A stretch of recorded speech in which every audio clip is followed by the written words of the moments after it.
Elder Scrolls Online. Y'all should know about this High Elf Necromancer vampire who is in no way, absolutely no way related to another High Elf Necromancer vampire you might know.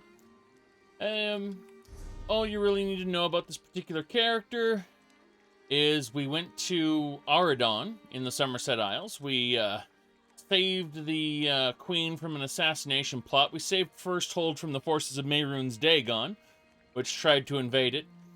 And then they sent us over to Valenwood, specifically Grotwood, in order to help secure relations with the Bosmer and, secure their place in the Aldmeri Dominion. We, of course, saved South Point from Sheol-Goroth. Then we made sure that some necromancers couldn't raise the skeletons of dragons, because that would be bad. Then we stopped an invasion from the Daggerfall Covenant that was coming out of here. We continued the main quest, met with King Camoran, who is one of the best characters. Over here, we've got Mulbar Mine, where we defeated a bounty target. And before we continue north any further, we're going to check out this little Brackenleaf enclave place that is mostly unimportant, but we want to go check it out. So that's about it. We are going to see Brackenleaf. Oh, nice. Daedra! Ever had the veil between Mundus and Oblivion tear and get Daedra out of nowhere? Well, these are vampires, actually, but they still come from Cold Harbor. Doesn't matter, we're killing them. So. Yep. 2 of them are dead. 2 more here. There's a Lich controlling them. Okay, the Lich might be a smidgen on the stronger side. Just a little bit. But he's going down too. And that's that. Now, we are hurt, and being a stage 4 vampire, we do not recover health over time. So we summon a ghost, which heals us instead. There we go. Alternatively, we could drain blood or, kill people that way. We're talking, someone's talking about crown crates. Let's open it up, everybody. Y'all excited for loot boxes? Pakruti welcomes you. Are you interested in excitement and valuable rewards? This one can help. Yes, let's open up a loot box, everybody. These gems can be traded for special rewards in the store. Right. An excellent selection. Choose a reward. Oh boy. Items I don't care about. Pakruti has never seen such a magnificent display of good fortune. Yeah. No Potions. crates remaining. Purchase more if you wish to try your luck again. Sure. Farewell, my good friend. So those were crates that you get as a reward for just watching Twitch. Those crates are far worse than the crates you can get by actually purchasing them in the store. Mind you, the crates in the store are never actually very good. We look over here at the crown crates. Currently, we got Akaviri crates. Oh boy, Akaviri crates. Aren't they exciting? Look at this. Look at that. Akaviri bear. Akaviri camel. Akaviri horse. Akaviri guar. Akaviri saber cat. And Akaviri wolf. Yay. Akaviri helmet. What about, okay, so maybe, yeah, there we go. Akaviri, the rest of it. Let's, aha, apparently I can't select it all at once. Doesn't matter. The only thing that looks at all good is, this right here. This little traveling outfit. It looks somewhat familiar if you've ever seen a Legacy of the Dragonborn run where I don't hide backpack. It looks pretty much spot on for Legacy of the Dragonborn. Oh well, no big deal. So we've, now that we've finished the terrible thing, yes, you said free crown gems. Well, I mean, that's how you do it. You go over here to the crown crates, and you're like, gem extraction. But sometimes and we'll just be like, special 5th reward. Sure. We'll select all these Crown Mimic Stones. Oh, yep, all 7 of those. We'll extract all of them. Crown Gems, yay. What elixirs? Crown Gems, yay. Crown Poisons? These precious gems can be traded for valuable rewards. Yes. Hooray, isn't that amazing? To think we too could have all these amazing Crown Gem items. I'm not gonna do the experience scrolls because if I decide to make a new character, then this is a good way to power level them. Goodbye, my friend. 18 Crown Gems, how exciting. Alright, hello Dominion Guard. My cousin was studying with Tellinger at Esduin. Thank you for all you did there. Okay. That's fine. There's a briar. And a bracken leaves. There should be a quest in this direction. We're gonna go up there, I assume. Yeah, we gotta go up. So, how do we do that? Let's see. I suppose we should start off with this house here and kind of work our way through. Yep, that's exactly how it works. We aren't stealing anyone's stew today, unfortunately. No big deal, though. Right. Well, let's get going. So. This'll do it. Ah, yes, the leader of Brackenleaf's Briars. Hello, hello. I'm gonna try to hide from your gaze and then steal this tea recipe. Thank you very much, game. Learn how to make tea. Excellent. I've gained a special power to make tea. Guess that's it. Let's have a chit-chat with the leader of Brackenleaf's Briars now. Who are you? What do you seek? I generally don't seek out other streams except for the occasional, how do I put this? People who I've met in other circles.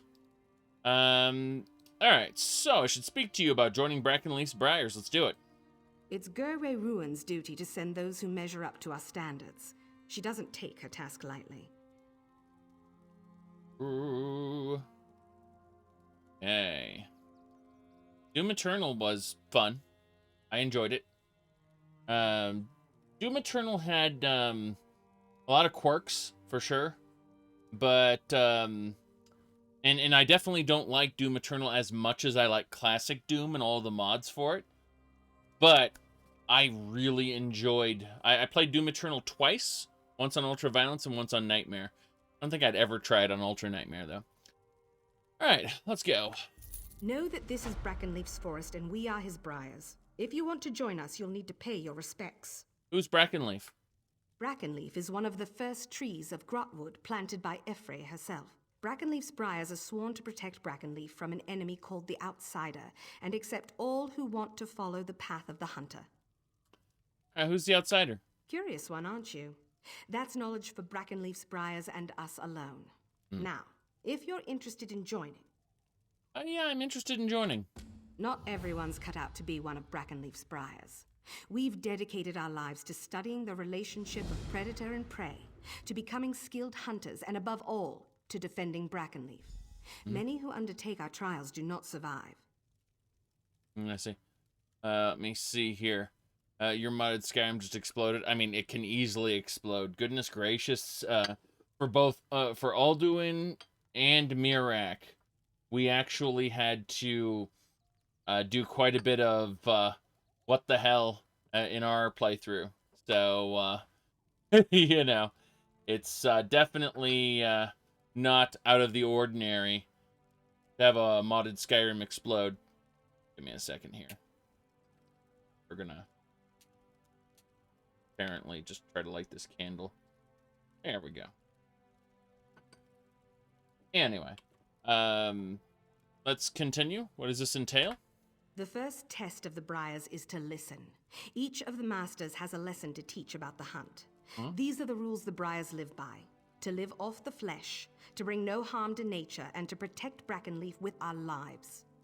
Right. Is that all? one step at a time. Visit the 3 shrines, Snake, Wolf, and Tiger. Light the brazier at each shrine and listen to the masters. Then, if you still want to be a Briar, return to me and I'll explain the next trial. Let me guess, I have to pick one of the 3 totems and decide which totem I want. That's fine, let's go. Joining Brackenleaf's Briars is nothing to take lightly. Many have died attempting the trials, and there is always the threat of the outsider. I see. Well, why don't you tell me just a little bit more about Briars? What would you like to know? Tell me more about Brackenleaf's history. Old songs speak of days when Ifre walked among the trees of Valenwood. She planted the seed that would become Elden Root, but what most don't know is that she planted many more. Brackenleaf was one of those seeds. And when did the Briars arrive? The first Briar was a skilled hunter called Thaldil.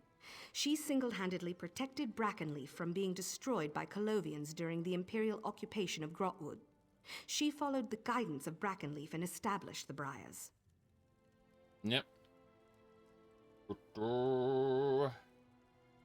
He said, how come Merak was the first Dragonborn? Because the Dragonborn DLC of Skyrim is bad fan fiction that didn't actually take into account the the previous lore. Alicia was the first Dragonborn. We all know that. She was created by receiving the Amulet of Kings, among other things. You know, she was made Dragonborn. Yeah. I was gonna say that you'll notice that there are a lot of weird things in the whole made Dragonborn. Oh my goodness. No. Actually, no. Cheers. Okay. Let me see here. Do the Briars have any political allegiances? We are protectors of Brackenleaf, and through him, servants of Ifre, who created him. To involve ourselves in politics would only corrupt our mission. That said, we have no quarrel with Queen Irene or the Dominion. Right. Can anyone join the Briars, or is it only for Wood Elves? Brackenleaf's Briars are any who can prove themselves worthy by passing the trials. The trials do not distinguish between the races of Tamriel, and neither do we. Okay, I know you told me I'm not supposed to know anything about the Outsider, but tell me about the Outsider. You already know the Outsider is our greatest threat. Beyond this, some secrets are meant for those who pass the trials and join our number. Ooh. Okay. Does it make sense the Nords already had the voice, and it was the mythic... yeah, exactly. But the voice and Dragonborn aren't necessarily attached. The original lore basically said that the voice was kind of its own thing, separate from being Dragonborn. And Skyrim decided to combine the two for reasons. Anyway, let's continue. I mean, Ulfric Stormcloak uses the voice. Yeah, I was gonna say Ulfric Stormquack, leader of the Stormquack Rebellion. He, we know he isn't Dragonborn. In fact, the game would have been much better if he was a rival Dragonborn with his own political interests. And there's all kinds of really cool stories you could tell with that. Anyway, we've dropped down. Let's go join Brackenleaf's Briars. Is there a quest over here for us as well? Let's talk to this lady. Oh, lore book. Yelden Tree. There we go. Rubik Enigma. Oh, a Dominion soldier. Can you help me? Maybe. Maybe I can. Mages Guild increased to 3. Let's go look at our Mages Guild. Looks like... nothing I need. Entropy. Entropy's at 4. So there's literally nothing other than reduces the cost of your Mage Guild abilities, which I don't care about. Everlasting Magic at 5. Don't care about that. Increases your max magicka and recovery for each slotted ability. I kind of want that. Might of the Mages Guild. Yeah, I don't care about that. So, hello. My friend Feralian has gone missing, and I'm worried he got himself into trouble inside the cave to the north. Right, what was he doing? It's my fault. I was going on and on about a silk dress I saw on a high elf in Elden route the other day. Feralian swore he'd get me the dress. I didn't think he'd venture into a cave full of spiders to do it. Right. Let me see here. Full of spiders? I think Feralian hoped to gather their silk to make the dress. Foolish elf. There are stories about a spider the size of a bear and twice as fierce that makes its home there. Oh gods, if something happened to him. Oh, look. Please, look for Feralian in the cave to the north. But be careful. I couldn't bear it if something happened to you too. You mentioned tales of a giant spider, though? Aye, the fearful matriarch of the spider den. They say she's 1,000 years old. Call her the Spider Queen. It makes my skin crawl just thinking about it. Yeah, you say there's so many things like that, with Skyrim, that don't click. Here's the problem, there's just as many things with Oblivion that don't make sense either. I think that because things are so radically different from Arena to Daggerfall, and then we had the whole Pocket Guide to the Empire. I think that the developers just figured, the lore isn't consistent, so who cares? Basically. And now Arena was a Dungeons and Dragons kind of world that it didn't have Daedra in it. It had demons, it had the world map of Tamriel, but none of the real cultures or anything. It was just Imperial, basically all across the land. They said that there are dark elves here, but you just saw normal people around. Didn't really make any difference. Like, the buildings were all Imperial everywhere, even in the Somerset Isles. So, knowing that it was all very generic, they kind of dismissed Elder Scrolls 1 and built upon it. You said Kirkbride made most of the lore. That's not necessarily true. In fact, you have other people like Ken Rolston, Gary Noonan, people like that who contributed massively. Now, if you look at the Pocket Guide to the Empire 1, they actually discarded most of that. So, when we talk about Kirkbride making most of the lore, that simply is not true. That's an exaggeration by the cult of Kirkbride, who don't know any better. It's funny because Ken Rolston actually wrote pieces of lore which were contradictory, and he wrote them on purpose to force the players to decide which they thought was the actual history, basically. So this concept of we talk about the unreliable narrator, it was used on purpose by Ken Rolston in as the creative lead of Morrowind. We know that for a fact. However, the unreliable narrator is used for a point in purpose. You want to when you write something, you have the reader in mind, and you actually want to elicit a response, either emotional or in terms of just a thought process from the player. There's a setup and a payoff. Well, unfortunately, the later developers don't really care about that at all. Yep.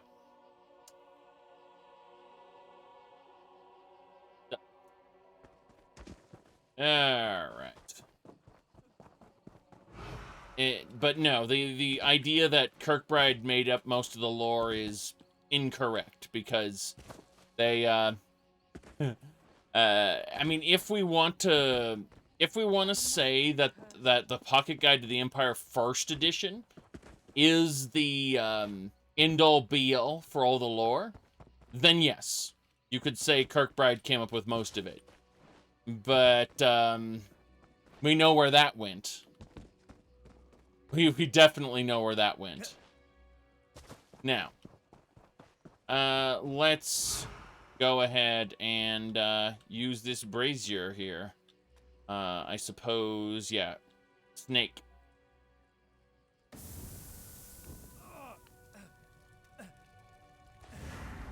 I am the snake. I hide in the tall grass and close on my prey with lightning speed. I'm cunning, agile, and fierce. Watch. My prey does not see me coming until it's too late. Yeah. Okay. Deceive and strike. The way of the snake is dark and calculated. Remember this. Probably gonna go with the snake. Slytherin seems about right.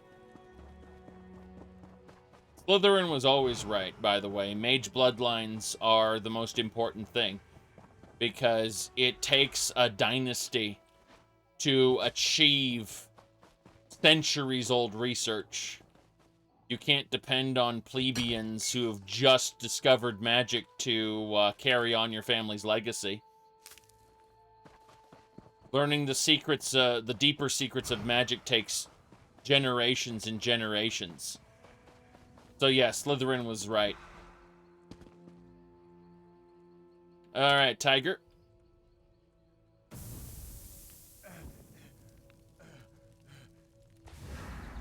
I am the tiger. I use brute force to destroy my prey. I am strong, proud, and fearless.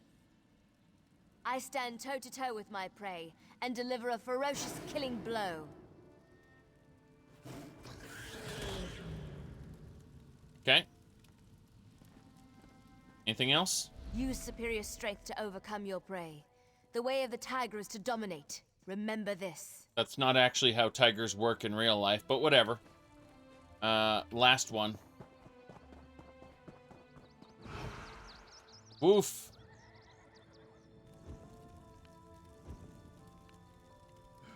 If you say alpha... I am the wolf. I howl, and the rest of the pack responds. Sharp-toothed and hungry, we hunt together. Yes. Working together, we take down the toughest foe. Okay. That's actually pretty cool. Cunning, right? Hunt as a pack. The way of the wolf is to move in numbers. Remember this. Right, I'm gonna go with snake. Dark, secrets, shadows, that whole thing.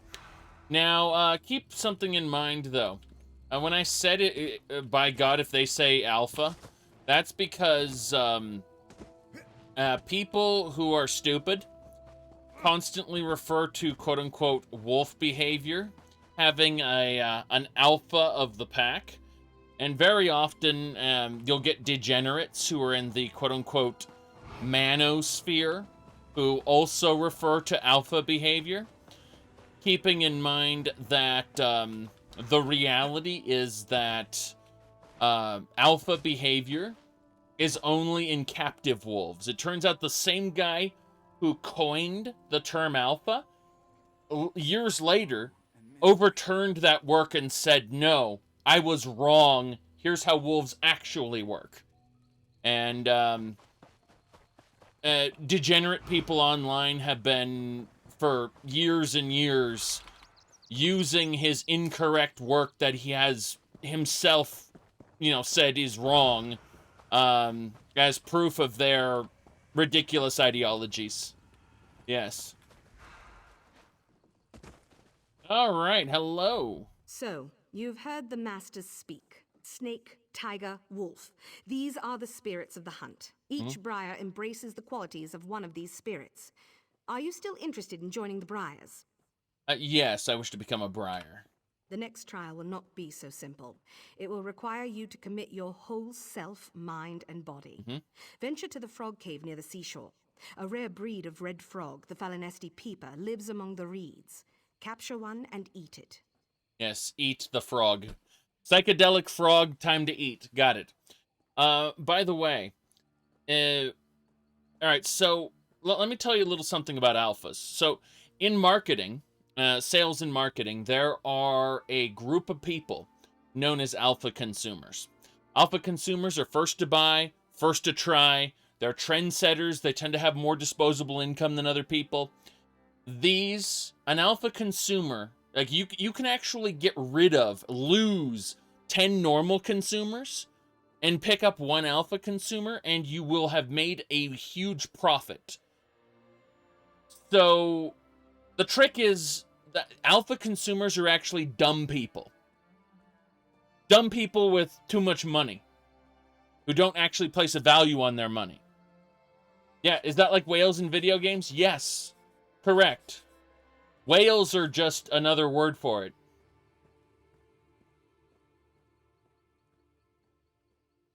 The thing is, though, in like free-to-play games, very often you'll get a whale who actually doesn't have that much disposable income. When in sales and marketing, what we're talking about are people who can drop, $300-400, on the drop of a hat to,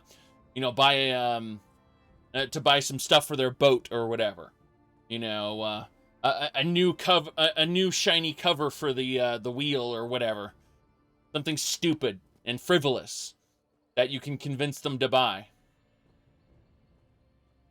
It's the concept of minnows, dolphins, and whales is much sadder than that.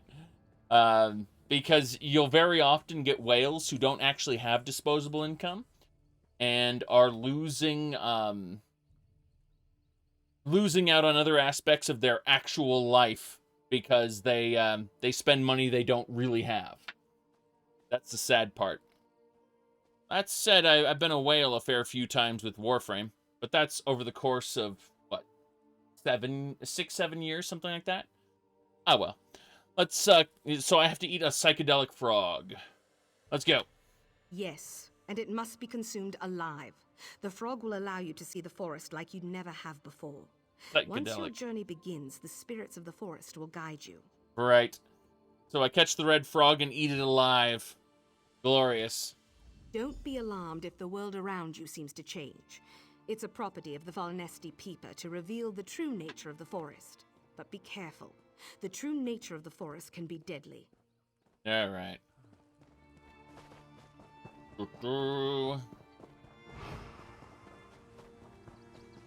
I mean, I don't regret spending that money.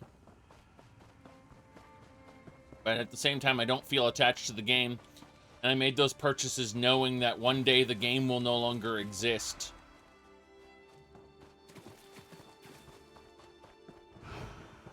When you buy into a live service, you've basically thrown your money away. I mean, go over here. Find frog, eat frog. Find frog, eat frog. Alright. Better spend money on real things. Yeah, I sometimes take that mentality. But I mean, when we start asking what is real, then, yeah, no different drinking drinking at a bar. Goodness gracious. I was gonna say that actually, drinking at a bar is significantly more expensive at times. Come on, spiders. We're getting spider eggs. Funny how there's, just crawlers all around here. That's amusing. Alright, let's go inside.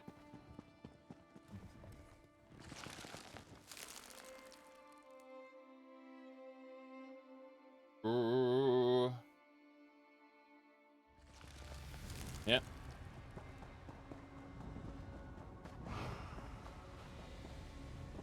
I mean, the problem with saving your money to purchase a real life, like, tangible shit is that eventually that tangible shit will overrun your living space, depending on how you spend it. And when you die, then your loved ones or whoever inherits your shit have to then figure out, okay, well, how am I going to get rid of get rid of this thing that that person had? Like, you see what I'm saying? Real things.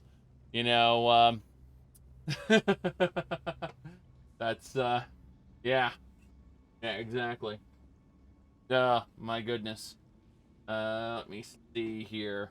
Yeah, I don't know anything about that character. I'm sorry. Hold on. Yeah, as I was gonna say.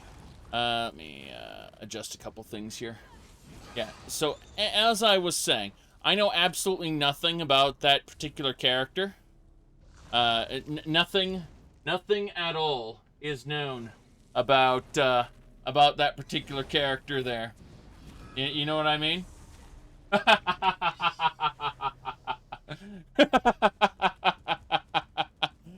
All right. So, as I was saying,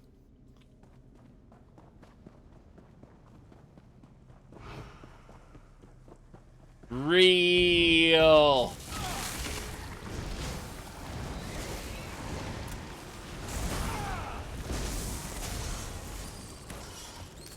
Okay. We're diving on in.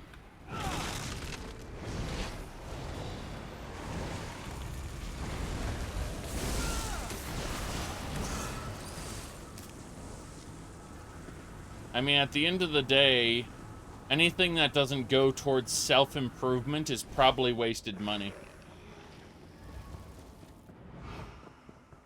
Books, school,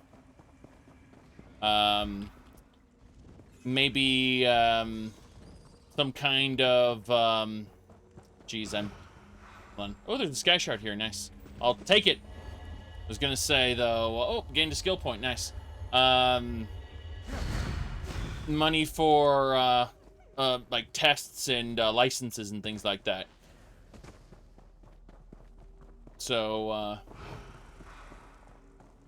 I remember to attend one specific event, I actually had to get a security guard license and to be a quote-unquote security guard for a particular event. Mind you, I had no interest in the actual career, but,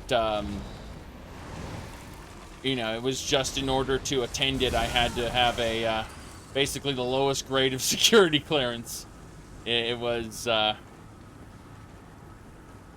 just a straight-up, license. And, yeah, you know, paid the $100, to, get that done. Oh, I apparently have to rescue, Falion over there. Why do I have to rescue someone? What is happening here? Okay, I see where we're going. I was confused. My target's up here, I think. Just inside the door there. Alright, there's... Wait a second. It's at the exit, and the exit's right above us. Okay. My goodness. Think it's this way? No, that's through a web, and there's nothing on the other side of that web. Damn it. Okay.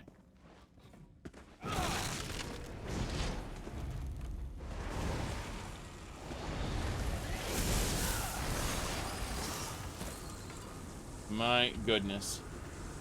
Yep. We're going. I think this was the way. Alright.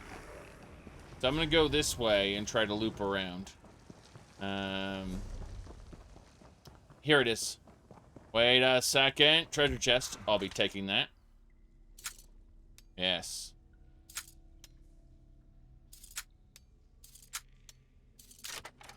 Good. Is that a painting? That belongs in a house. As a large house item. We're gonna sell it. For Mune.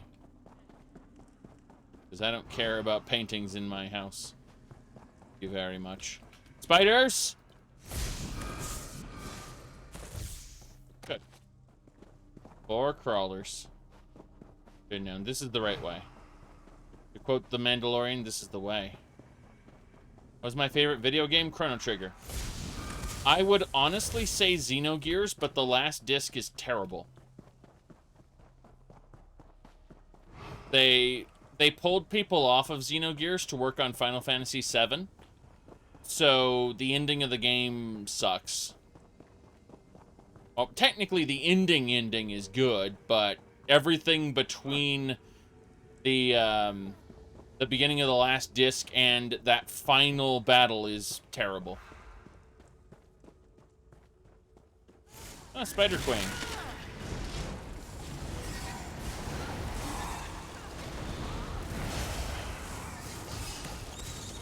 Sucks to be you, Spider Queen.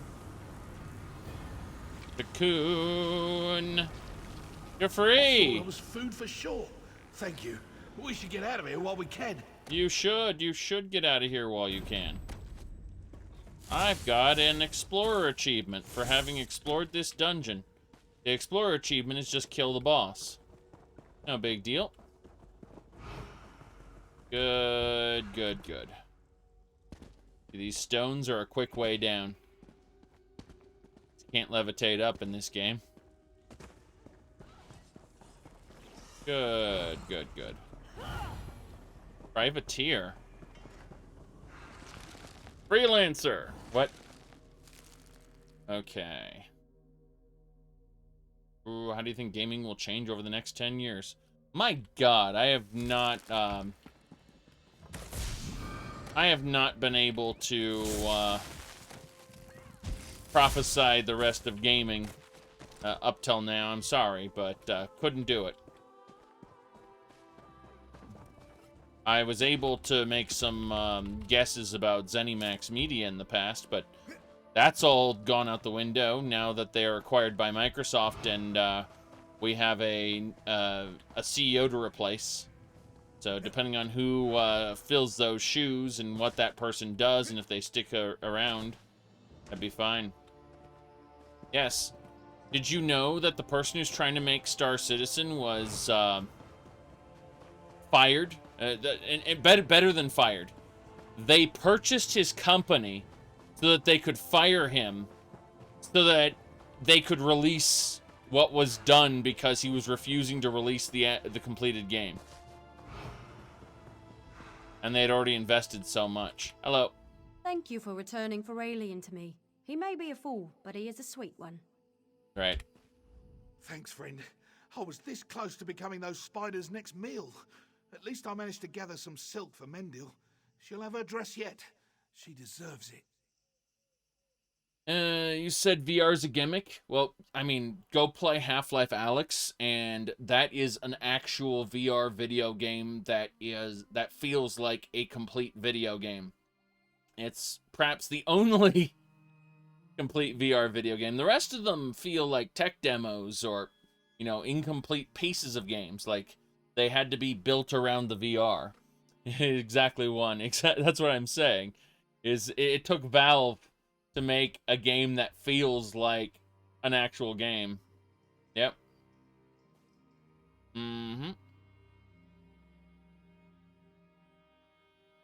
Okay. Let's go. I wish there was something I could give you by way of gratitude, but I'm an elf of little means, and this pittance is all I have. It'll have to be enough. Thank you. You don't have a VR headset, and you particularly aren't keen on getting one?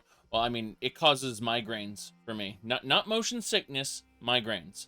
And my options are either take off my glasses, in which case I don't get migraines, and then I can't see anything. Or have my glasses on, in which case I get migraines. So those are my exactly two choices for VR. So, yeah. Contact lenses? Be the same problem as my prescription. That's the problem. Migraines. If I don't have my glasses on, I won't be able to see the VR game. That simple. Yep. Contact lenses aren't worth the trouble of getting them in and out for me. My eyes are a pain. I've used contact lenses basically 5 times in my life.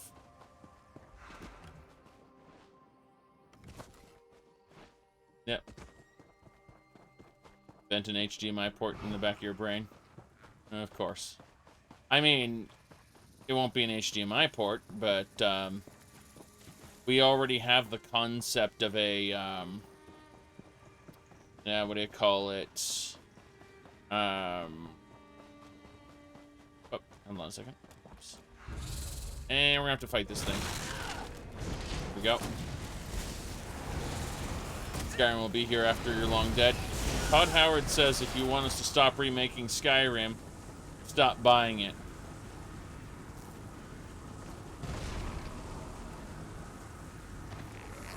I personally haven't purchased Skyrim after the first time. Blizzard. The special edition was given to me for purchasing regular Skyrim and all of its DLCs.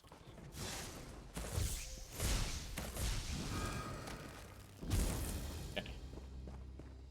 Going into the grotto. Pick up the Stinkhorn. Yep.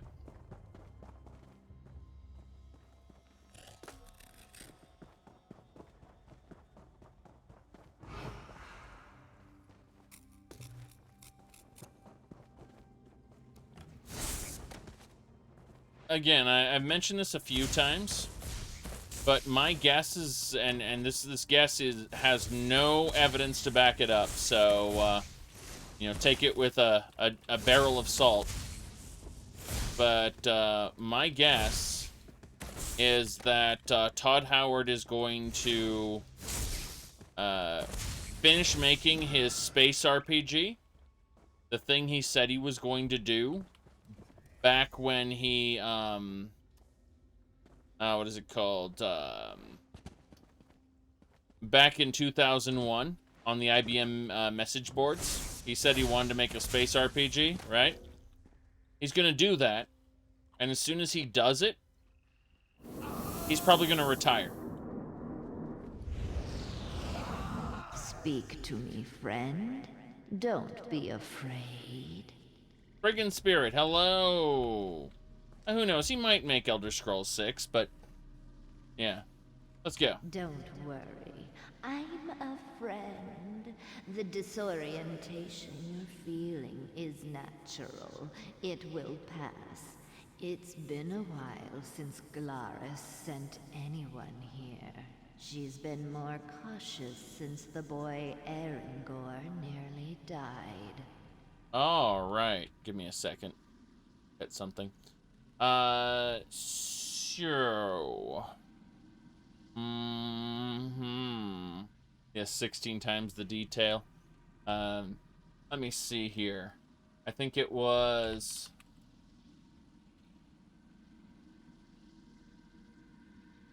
Okay.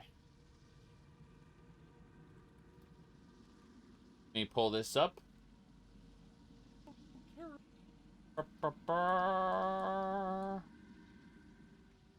Okay. That should do it. Being that... Yes, being that we are Bethesda... everything gets a bit big, so as of last week, we're over 200 endings. That is not an exaggeration. These NPCs are not scripted. That is not an exaggeration. Fallout 76 is by far the largest project that we've ever done. It encompasses parts of the studio in Maryland, Austin, Montreal for Bethesda Game Studios, as well as we're getting a lot of help from other parts of Bethesda. Some of the great folks at id Software, Arcane, ZeniMax Online, and so it really is a huge undertaking, not just for us, but all parts of Bethesda. Welcome everyone to Bethesda Land. Yes, Bethesda Land. A place of adventure, innovation, wonderment, but above all else, making the same game over and over again. Okay. Sure. I think that'll just about do it. So, you know Glaris? Glaris and so many before her. This place was still young when I was cut from the branches of Brackenleaf and given life. How are you feeling? Are you ready to proceed? I'm ready. It's time for you to speak to Brackenleaf. Only he can judge whether you are worthy to serve him as one of his briars. Find him in the center of this grove. If he wills it, we will meet again. Radio. Alien Survival in Valenwood. That's a lore book for the Mages Guild.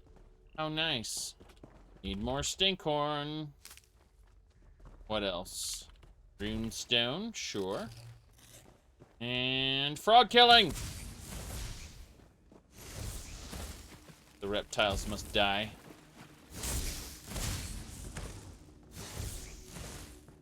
Seriously, though. That is a lot of lake bait. Let's go.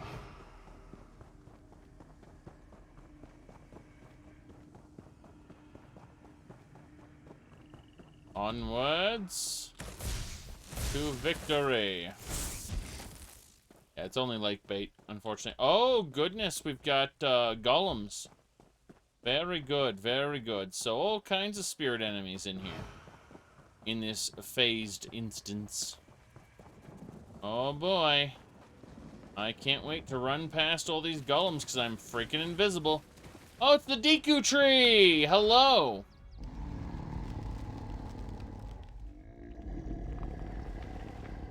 Are you Brackenleaf? What? You'll have to speak up. My hearing isn't what it used to be. And it was never very good to begin with. No ears, you see. I want to be a briar. Oh, the briars, you say? The briars carry my heart within them. They protect it with their very lives.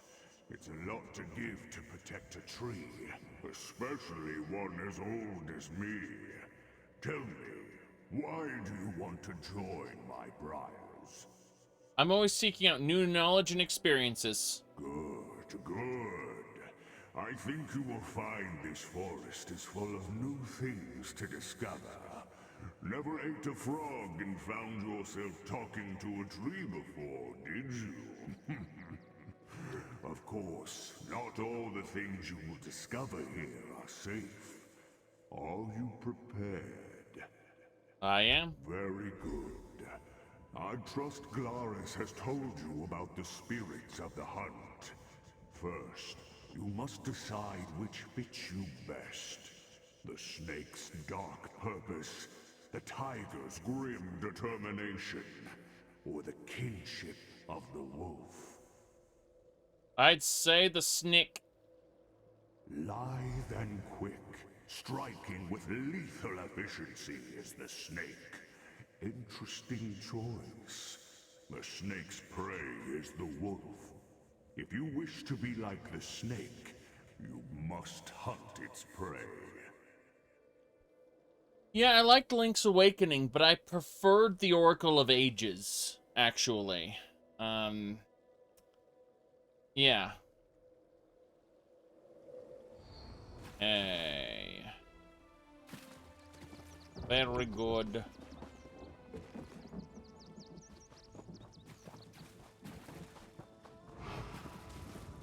You said you're dating yourself? I remember one time I was actually playing World of Warcraft on a live stream. I had like, I don't know, 2 people following me, or 2 people watching the stream at the time. But my wife was in the room, right, on her computer, playing World of Warcraft at the same time. And someone said, he needs to get a girlfriend. And she shouted at the microphone, you know, from the other side of the room, he doesn't need a girlfriend. It was just fucking funny.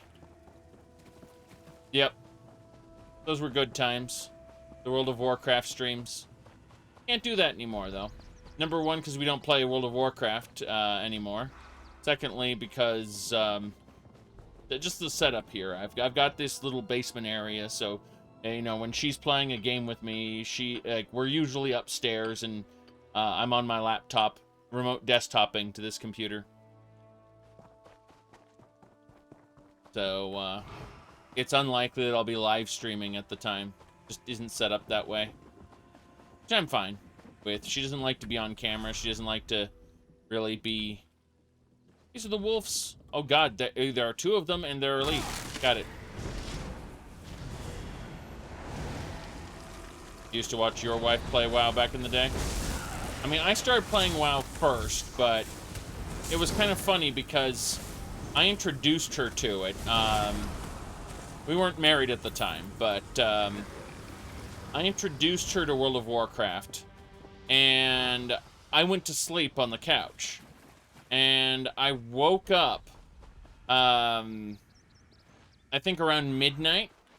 I think I sat her down around 7 p.m. or so, but I woke up around midnight to the sound of the sound of a spider getting aggroed, and I looked at the clock and it was midnight, and it was like a couple of minutes after midnight. Doesn't matter. Point is that she was still playing WoW, running around killing things in, I think, the Night Elf starting area. Hours after I had given her, you know, I had set her up with the game and went to sleep. Yes. Spriggan Spirit. Brackenleaf is pleased, but you are not finished yet. Each hunter is also prey to another hunter. Wolf hunts tiger, and tiger hunts snake, and snake hunts wolf. It's not enough to hunt your prey. You must also prove stronger than those who hunt you. How do I do that? Your spirit animal's shrine lies at the edge of the forest. Light the brazier, and your predator will appear. Be prepared. Just as you stalked your prey, so your predator will pursue you with lethal cunning. When you are done, return to Brackenleaf. Makes sense. My goodness. Okay. That's my target? Thunderbugs? No, not Thunderbug. Gotta get around most of the enemies. Oh no, there is a dead person there. Don't know who it is, and I don't care. It's Divinity: The Original Sin is a good game, I agree.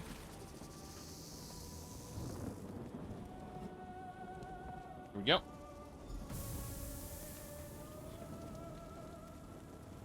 There's the tiger. God, the tiger isn't even as strong. That's a sad day.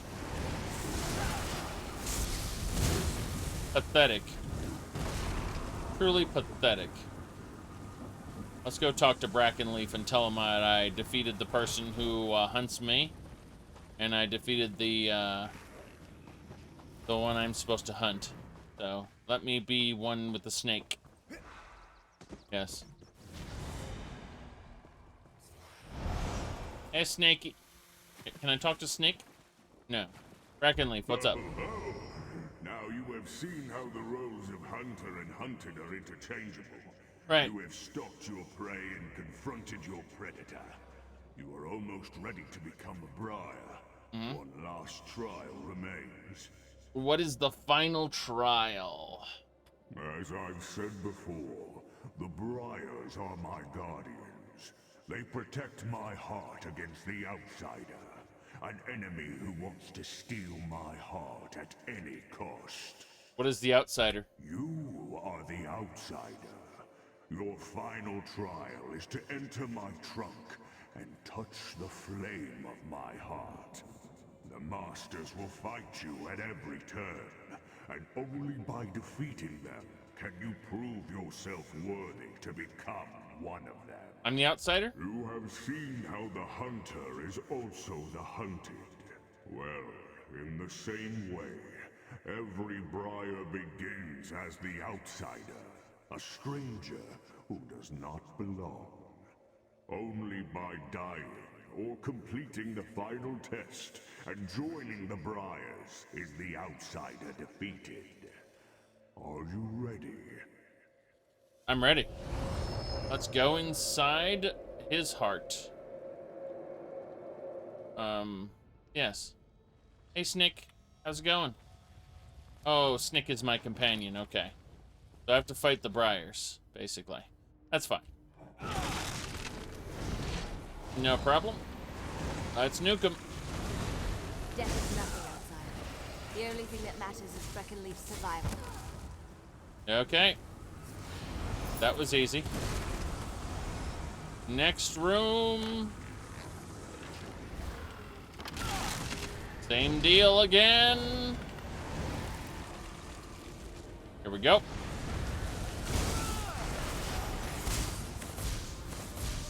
Damn shame about you. Last one. Yep, I have to fight an enemy snake. No problem.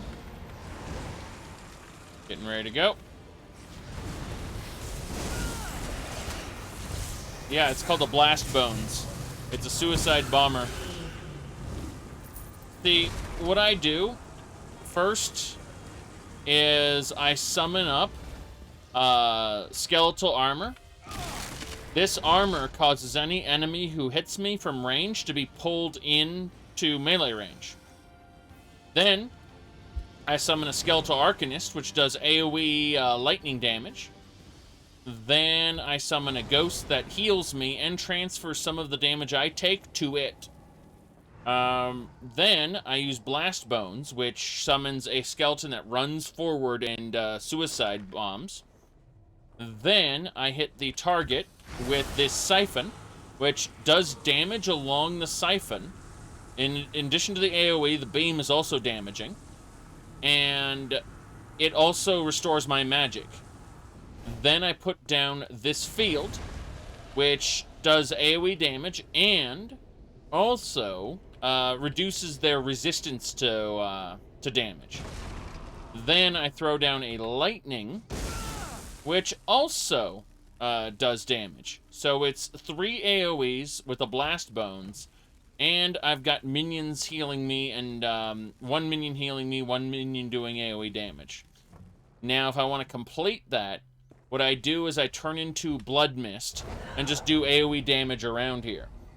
Now, unfortunately, I don't have a good setup for this. I need to do Fang Layer a bunch to get the set I need, which will periodically restore all my magicka to full. Because while I'm in mist form, I can't actually regenerate magic. But that set is the exception because it's an effect that restores a set amount of magic. And that's how that's how this character will play out later. Now I really don't care. Everything's too easy. But when I go to kill all the world bosses, I'll be using the Blood Mist form, and that will... The thing about the Blood Mist form, if you look, it reduces my damage taken by 75% and heals me for the damage caused. So I'm basically unkillable when I'm in Blood Mist form, but its weakness is that it drains my magic. So once I get that Fang Layer set, I'll be able to keep my magic topped off whilst being in Blood Mist form, which will allow me to kill world bosses without dying. That's going to be the setup. Eventually. Alright, let's talk to Breckenleaf's heart. Ooh.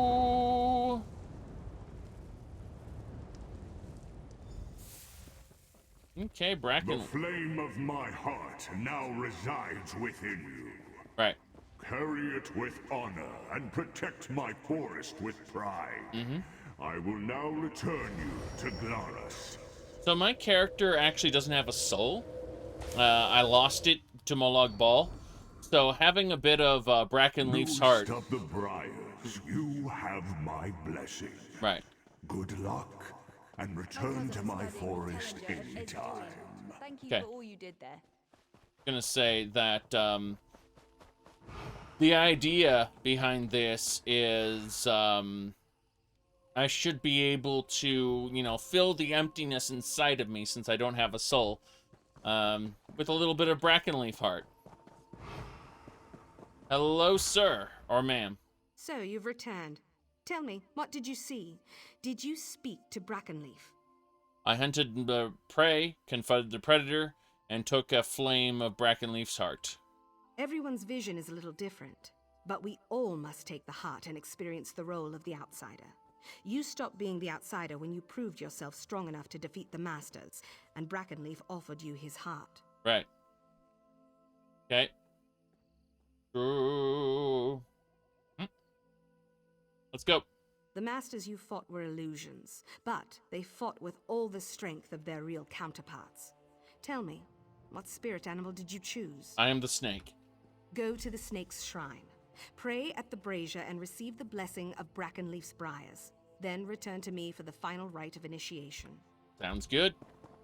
Let's go to the snake shrine and become one with the snake.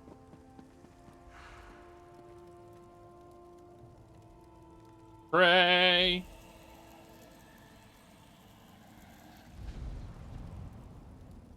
Extra snicky. All right. We did it. We received a generic blessing to my health. It feels good. You have the blessing. Good. Then with open arms, I welcome you to our family, Brackenleaf's Briars. May you succeed in all your hunts, and the great tree keep you in the shade of his leafy branches. Thank you. You may return here as often as you like, and anywhere you see the shrine of the snake, you may seek Brackenleaf's blessing. Congratulations, friend. Yay! We did it. We've received some Bosmer insight. We've learned a little bit. Deep down, we know that we have, for an hour, we reduce damage by 5% and increase damage done by 5%. Only while in Grotwood, though. So, yeah. Gonna sneeze. That's what the mute button is for. I got this, this fancy little, MMO mouse with all the buttons on it. And, some of the buttons are for, you know, switching up the, perspective. Other buttons are for muting my microphone in case I need to sneeze. Yep. Okay. Uh-oh. It's the Daedra. They're Dremora, Seducer. Yep. Kinvol and Seducers. Great. That's fine. Oh, there's a big old Dremora. Bigger than most.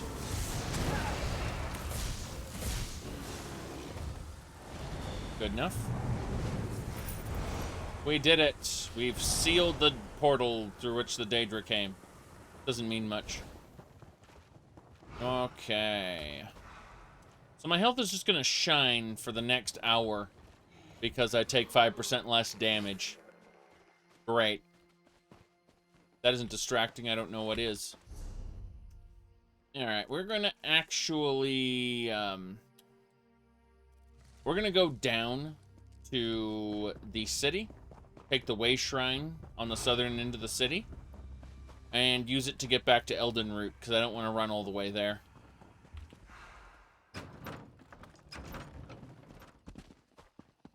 Oh, this is... I keep seeing this quest for me. But this is the Mistress of Incunabula, and I'm not ready to do her quest yet. Yeah, she's everywhere there's a Mage's Guild. Okay. How close are we?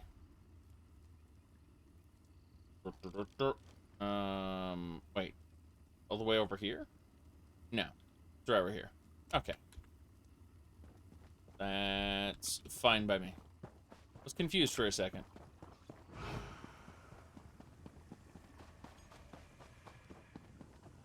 Which race of Tamriel would you pick? God. Tamriel would be a terrible place to live. I do hope you plan on living a cushy life inside of the walls of a city, because bad things happen to 99.9% of people. Yeah, exactly. Be Imperial and live during some time when the Imperial City isn't being invaded. Jeez. You know what happens to the vast majority of adventurers? They die. That's why there's loot all over the place. It's actually dropped by As you may have invaders. detected, Right. all throughout Valenwood live the Spinners. Okay. The most faithful devotees of Ifrit, our most important god. How would this one know a spinner apart from other Bosmir? Not to sound rude, but this one has trouble telling elves apart. There are 3 around you now. Look for the Bosmor sitting in scenic places, but they will not move without being moved. All that spinners should ever do is tell stories, according to Ifrit. Makes sense to me. What's this? Your collections needs you. No thanks. Can you believe it? Dragons in your own homeland. What will you do? This one does not know. This one does not know, but he hopes his family is safe in. Please do elsewhere content. Please. We beg of you. We worked hard on it. Alright. Fit to rule. Our next is the Animunculi down here. We're actually going to go across over the top here. That's where we're going.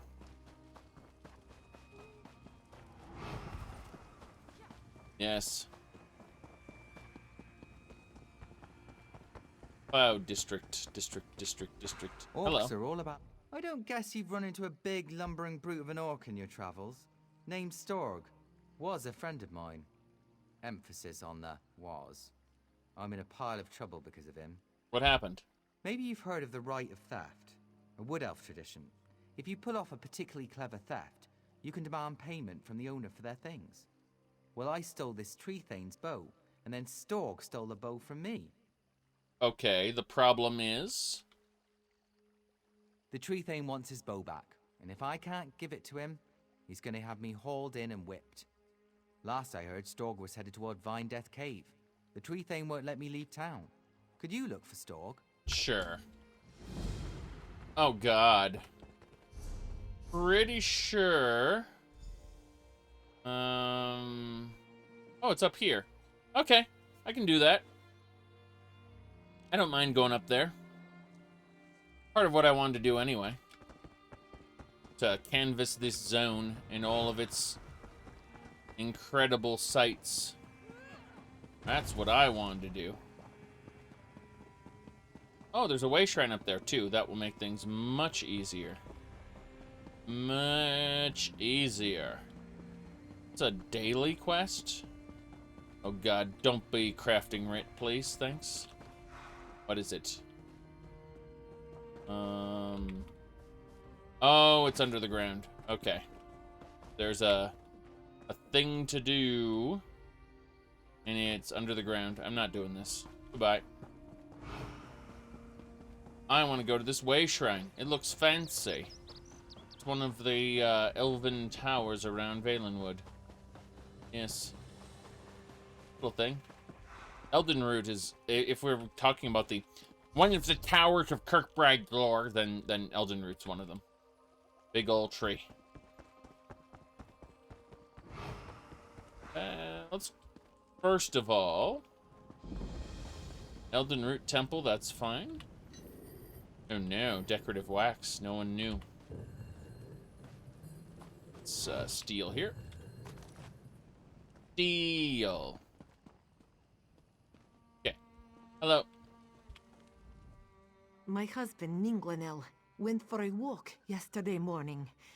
Said he wanted to get away from the squabbling at Eldenroot. He hasn't come back. I went looking for him this morning with our dog, and now my dog has wandered off. This is a problem, isn't it? Yes, thank you for pointing that out.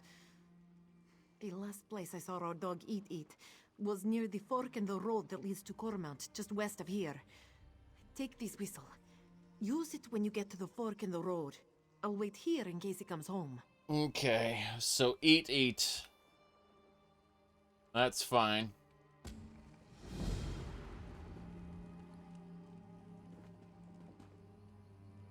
Until Ifrey, the singer, the storyteller, who resides in the now. Yes, but eat. I guess we're gonna go do Eat's quest right now. Where is Eat? Should be at the crossing here. Don't lie, Catman. I saw you eat that flower. I Oh, can't no. let you harm this forest without penance. The Green Pack demands that you pay for your indiscretions. But this Khajiit loves to eat flowers. You're insane. Put that axe Oh, away. this is a random I guy. have done nothing wrong. The plants and the trees are sacred to the Bosmer. Okay, All I'm gonna true talk to Eat. Where do you want to go, flower Dee? you slaughtered and devoured. Here is the Someone Temple help. of the Eight. You We there, accept the Eight, please. just as you do. Talk some sense into that elf. He's a lunatic. Oh no. Monkeys! If you kill enough monkeys, you can get white meat and bananas. Yes. Ignore the radiant encounter. Exactly. Doesn't have anything to do with me. Yes. Follow Eat.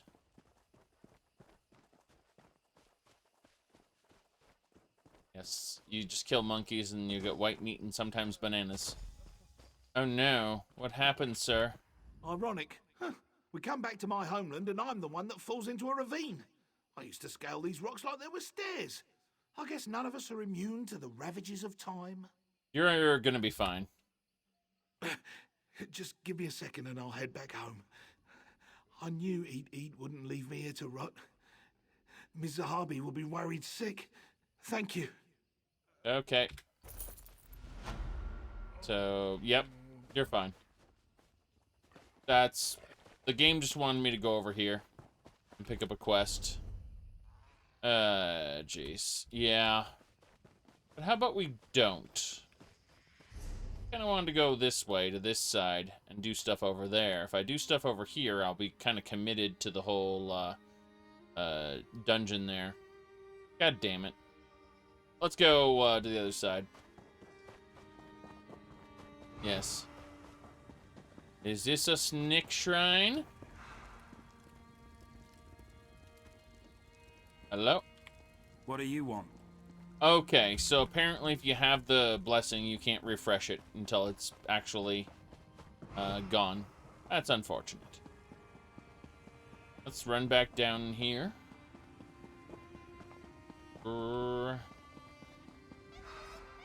There they are. White meat. You hear them? The monkeys. Another one. Don't lie, Catman. I saw you eat that flower. I We're can't done let you talking harm about it. this. I've already done that one. Okay. There he is. He made his way back. I knew Eat wouldn't leave me. We spent a lot of time in my wife's homeland, the Reaper's March, so the unusual fauna here must have spooked him a bit. I knew Eat. Yes. How you doing? Our family is back together. I can never thank you enough. First of the Earthbones, who sang the songs the seeds and birds now carry in their hearts. I'm Hungary.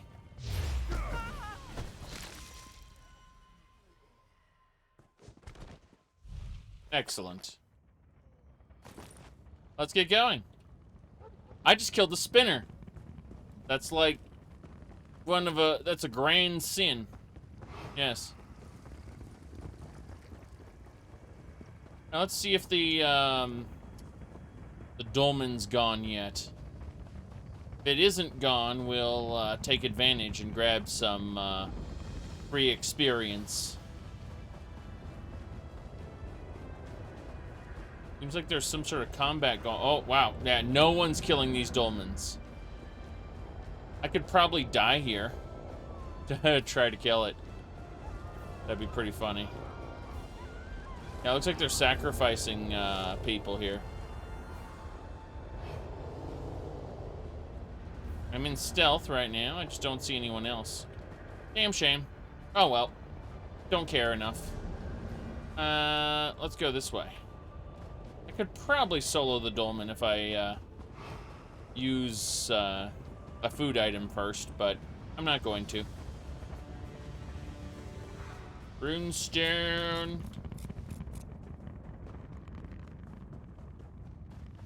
My main objective has always been to complete these quests. So, that's what we're doing.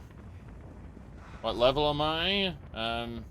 Champion 149. Oh, sorry, 119. 419? 419, yes. Don't worry about actual numbers. Yes. Don't worry about actual numbers. My goodness. 419. Okay. We have to search for that bow now. There's a skeleton here, so I know everything's fine in this dungeon. Filled with stranglers. Let's do it.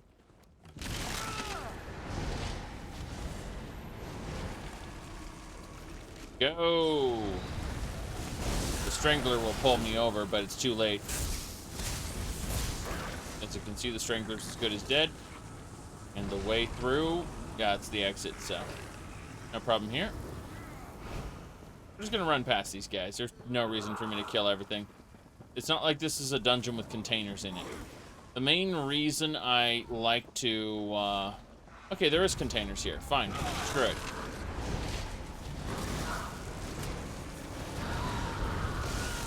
Yep. Good enough.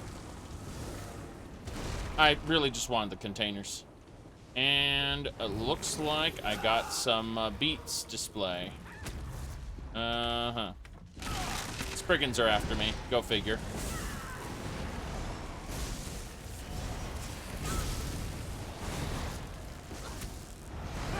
There we go. You can see how I just created a laser beam that they all have to get hit by. I stunned the Spriggan, so it's not going to do much, and it's dead. Good. I really just wanted to loot these little displays, and I got a beat display. So if I want to take regular beats and turn them into something that can be shown in a house, a player home, I should say, I can do that now.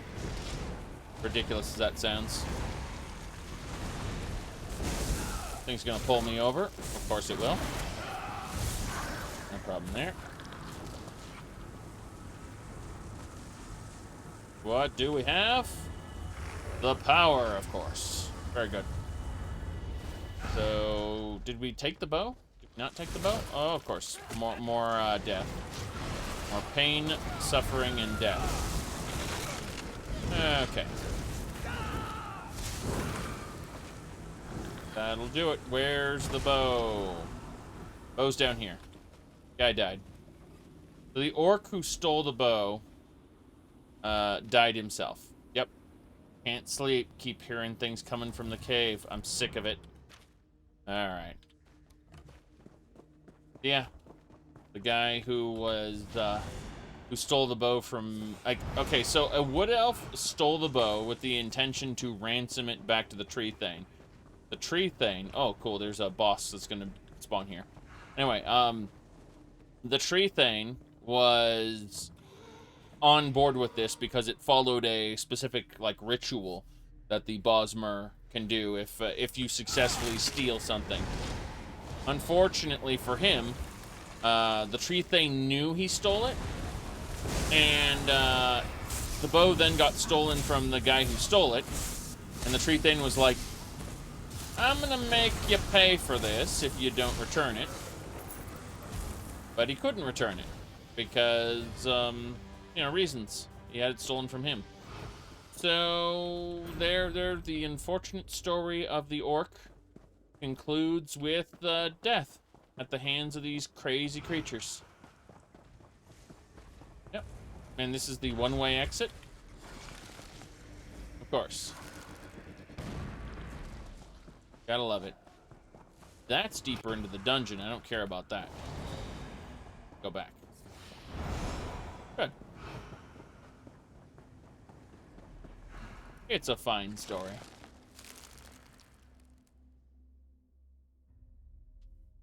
Thief gets what was coming to him. Technically, he's a thief who stole from another thief, so... I don't know. Oh, someone killed the dolmen while I wasn't paying attention. I mean, that's fine. I don't mind. Possibly I'm in another instance as well. You can switch instances when leaving a, what do you call it? Leaving a delve or a, dungeon and going to another one. So, yeah. Let's kill these insects while we're here. Very good. Those wasps just burst into flames without too much trouble. Okay. Well, we did what we needed to do. We went into that delve, which is our main objective. I think we want to discover the dungeon. This is a regular instanced dungeon we're going toward.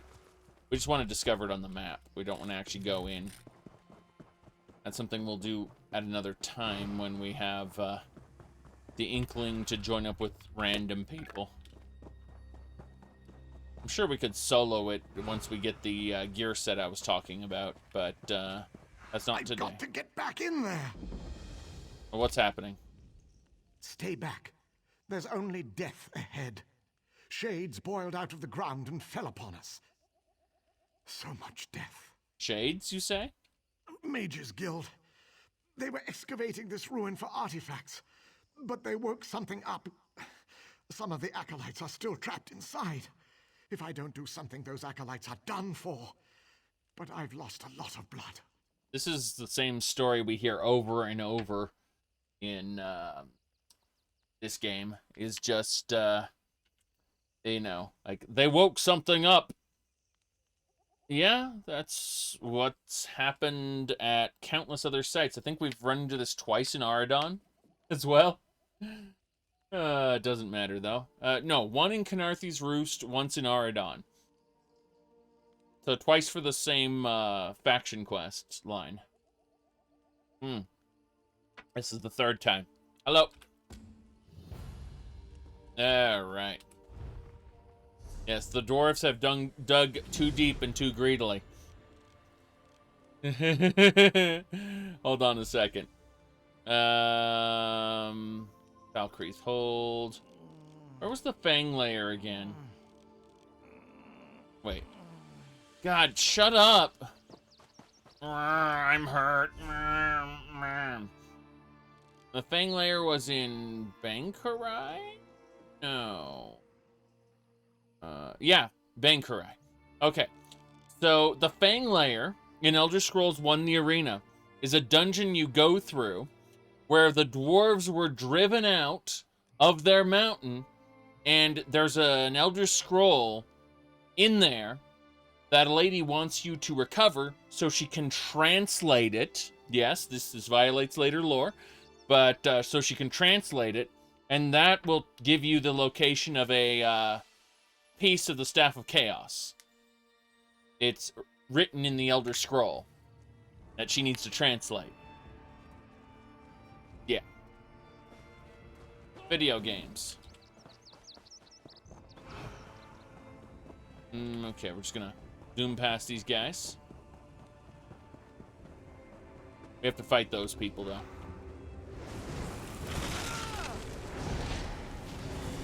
Yeah, when they talk about dwarves in early Elder Scrolls, it's just straight up, like, classic fantasy dwarves. They didn't become Dwemer until Elder Scrolls 3. Or, you know, Pocket Guide to the Empire, doesn't matter which. Pocket Guide to the Empire was never included in, the earlier games, though. Hello? I release you. I owe you one. Yes. You do. Definitely do. Thankfully, being a vampire, I can just turn into blood mist and go from area to area without a problem. And I get the... Goddamn, I need that standing stone. That's the mage. I want it. Deep down in my soul, I want it. Let's dive behind here. Be like, hey, I'm gonna free you. Thank you. I can make it back to camp from here. I believe you can. Alright. Ooh. You prefer deep elves because the dwarves are standard? I don't mind. I don't mind either way. I really like classic fantasy dwarves, though. So, that's my bias showing. I'm fine with either one, though. I would have preferred, I don't know, 2 races. You know, classic dwarves and deep elves. I wouldn't have minded both. Kind of the same way I didn't mind the winged elves in the Forgotten Realms. You know, who lived above the clouds. I don't mind weird elf races. Never have minded. Let's get rid of that nickel. Stolen, I can't use it. I can't put it in my craft bag, I mean. What's the craft bag? Oh god. The things that are in the craft bag. Thousands of lake bait. And, yeah. Things. Okay. Now, let's go for that mage's stone. I want to go find it. Oh god. A hag. Did hags get changed to hag ravens? No, that is a straight up hag.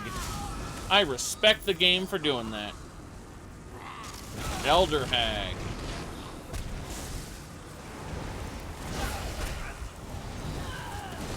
Why is there only a bunch of elf races, but only one for humans? What do you mean only one for humans? Redguards, Nords, or are you talking about D&D, like Forgotten Realms lore? Because Forgotten Realms lore is a bit weird. We have peoples of different, shelf there. Goodness, alchemy bottles. Fire. Poultry. Harvest all of it. Okay, let's cook ourselves up from some fishy sticks. I need myself, I don't know, like 50 fishy sticks, please. Yes. That brought me up to 4 provisioning. Very good. Oh god, I don't want to use up all my fish. That would be terrible. That would be incredibly dumb. Yep. About 100 fishy sticks. Yes. That's better. We're good. Get out of here. I'll sell those fishy sticks to my almighty servant, Bezez. How do we get up there? Probably from the dolmen side, isn't it? Yes. Yeah, I'm thinking about how D&D, like, just straight up said in 2nd edition that elves are immortal, but will eventually hear the call to leave the mortal lands. And it's just like, where have I heard that one before?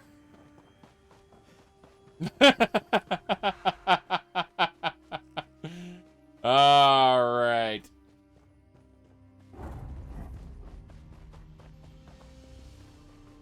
Oh, it's a troll. Nice. Round and around. Elitz in Valenwood. Thanks for being so uncreative. Okay, got the Mage Stone. Very good. What can the Mage Stone do for me? Increase my max Magicu. Please do. Thank you very much. Yes. Alien, that's what my sarcasm was all about. Yes.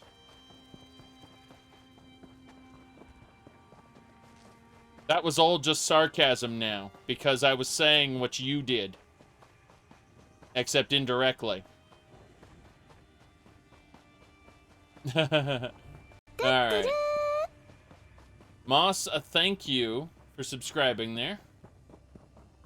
Ooh, my goodness. Right, we are kind of tired, so we're going to just chill out for a second. And then we'll go on to the last section there. Should be fine. Alright. Loop around, and we're invisible. Good. I just want to be able to run past these guys without aggroing them. I only usually kill all the things when there's something I want to loot around those things. At which point clearing them becomes a necessity. There's a way shrine near here. Very cool. Let's slow down for a moment. I'm gonna have to kill everything here.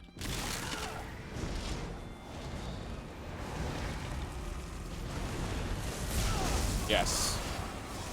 He died before I finished my DPS rotation. Oh, rude.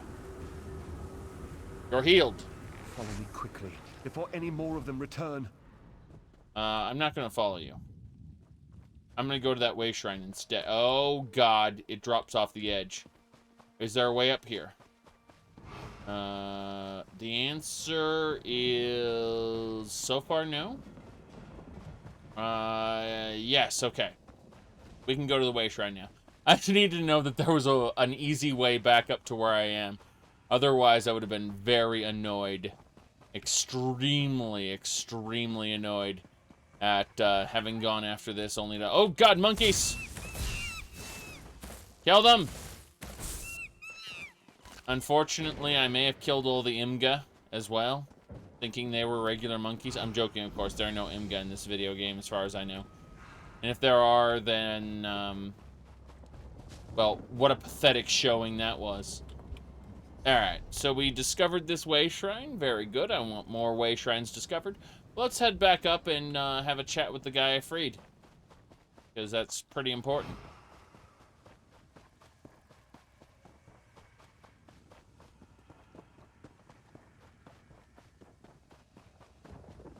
Yeah, either way, it's a criticism.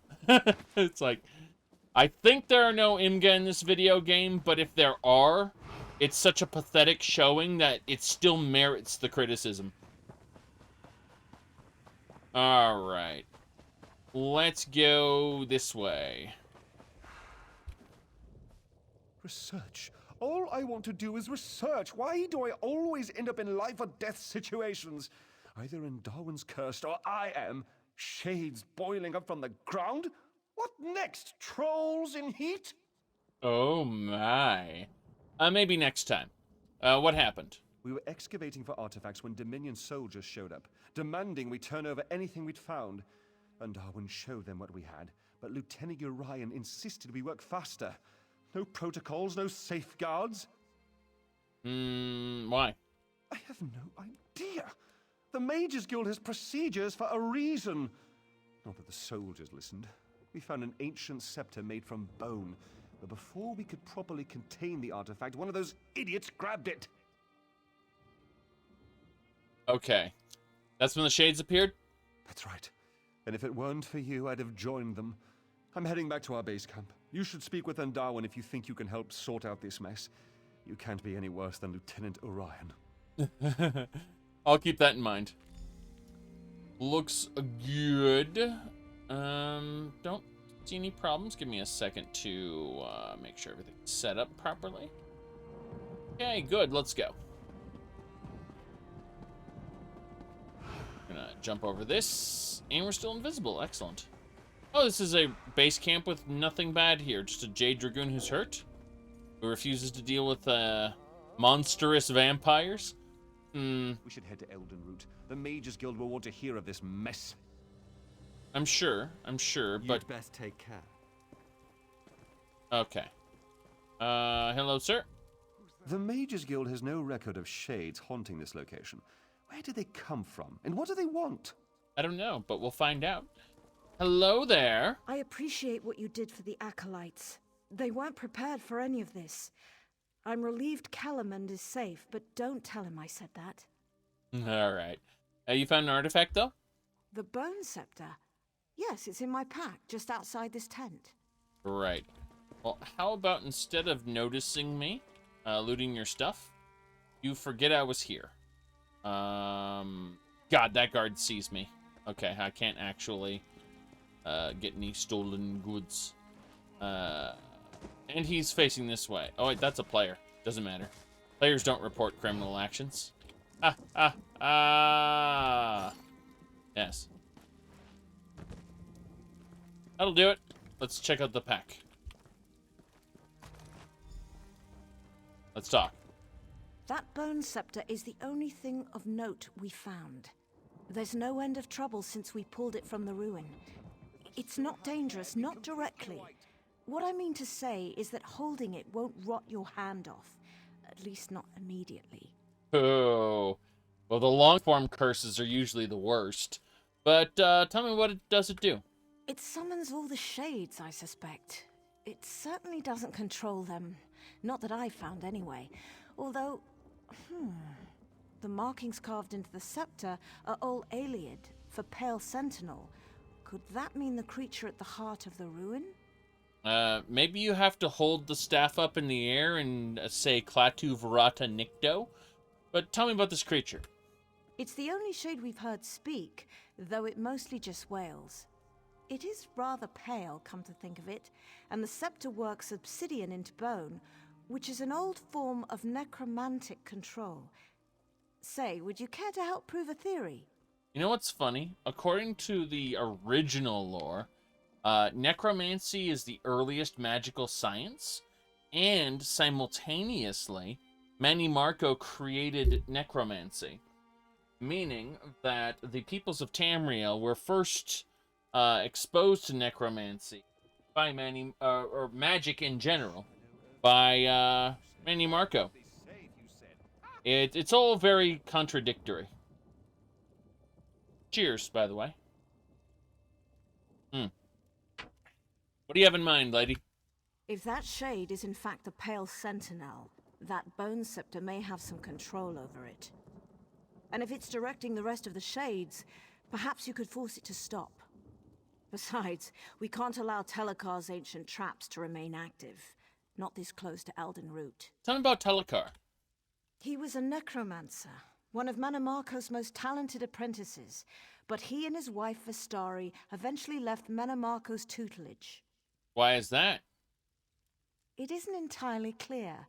There are many theories, but they all boil down to a difference of opinion. Seems to be the way of things with necromancers. So yeah, ancient necromancy. Seems about right. Ancient ruins that used to belong to a person who worked for Manny Marco. So the fact that Manny Marco's just around and doing shit now just speaks to how long he's been around doing shit. Though Vanis Galerian's around, so... How old is Vanis Galerian? I have no clue. If those soldiers hadn't touched the Bone Scepter, we wouldn't be in this mess. I'm sure. Alright, we gotta use the Bone Scepter on the Pale Sentinel, and maybe it'll do something. Who knows?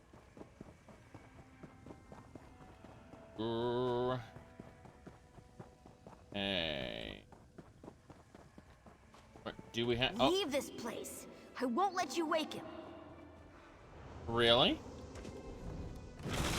A possessed soldier.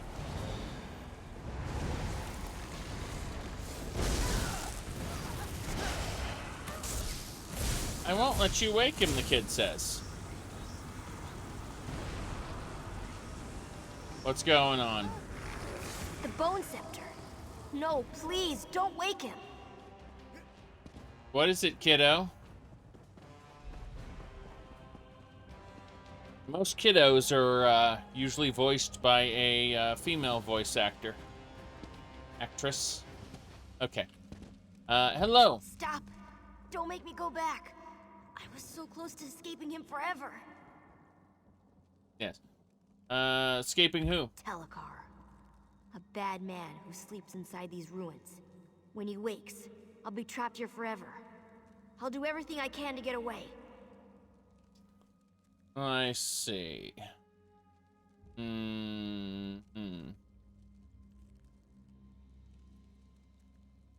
Hold on a second. I just want to see this ridiculous post.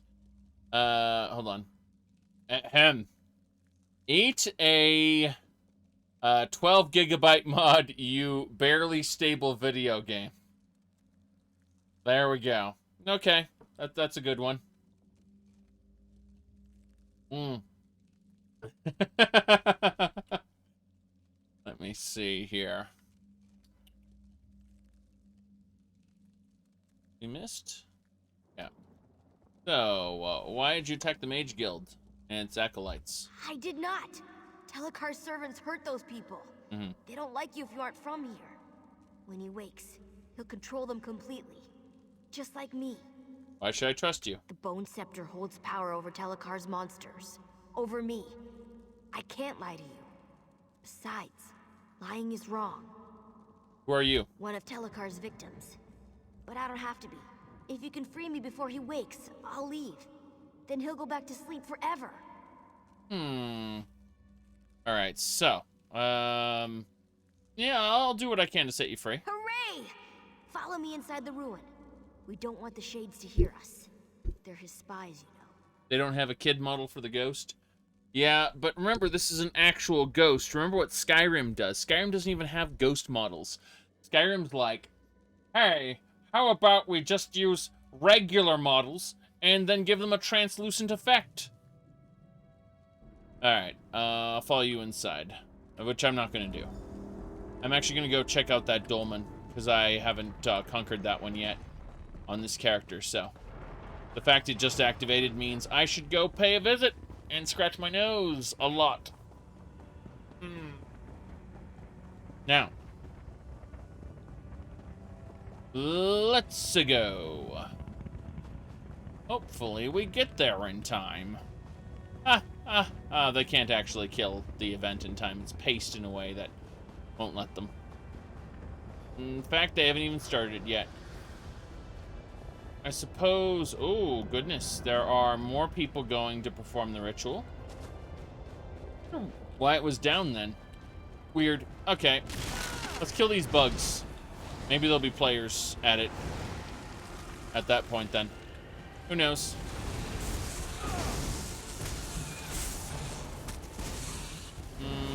There we go. Now they're sacrificing souls. I suppose I could die. I might be fine. Am I still in combat? No. Jute? I'll take it. Nah. I'm too lazy to fight this alone. Take too long. Okay, let's go. We'll just give up. I'm sure it'll pop while I'm busy in the dungeon.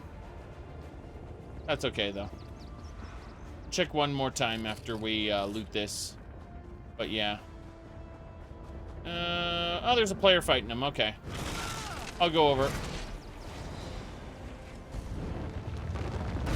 Here we go. That'll do it. Off balance. Could have known.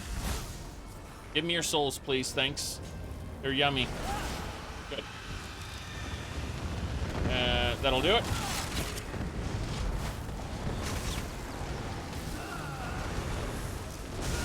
Good. Jeez, that hurt a bit. Just a bit.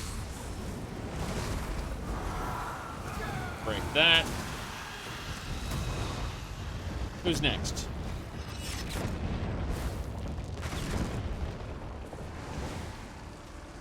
I'm I'm assuming. There we go. I just want to kill you. Please, please, let me do that. Okay.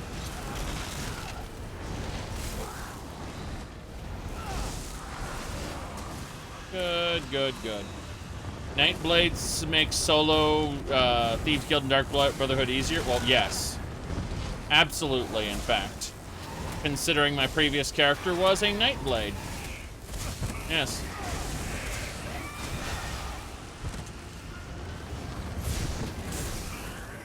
Bokeh Shadows makes things easy peasy. Then again, you can just go Vampire and turn invisible. Like this. The soulless one thinks I can be defeated. Not so, fool. Yep, vampires can also turn invisible if they're rank 4. That's a Dread Atronach. Let's just do this. Vampire Lord. When in doubt, be a Vampire Lord. It's delicious.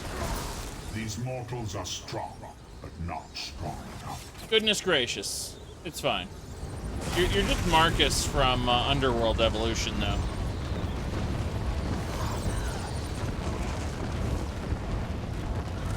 Seriously. Very low quality rip.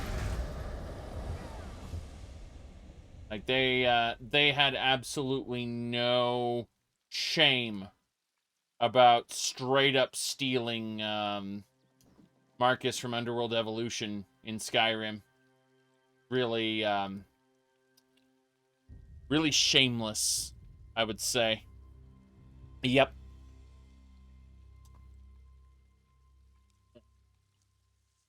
Bad Elder Scrolls DLC developers. Bad. Okay. Let's go. We defeated that dolmen, which was important. Technically, I'm still in combat. Not that that matters. Okay.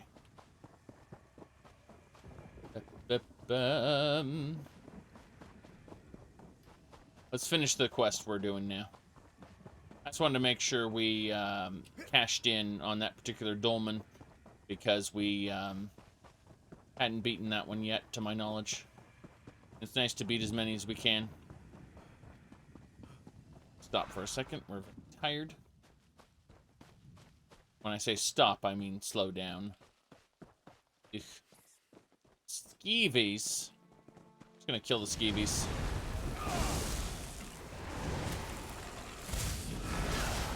There we go. All dead. Okay.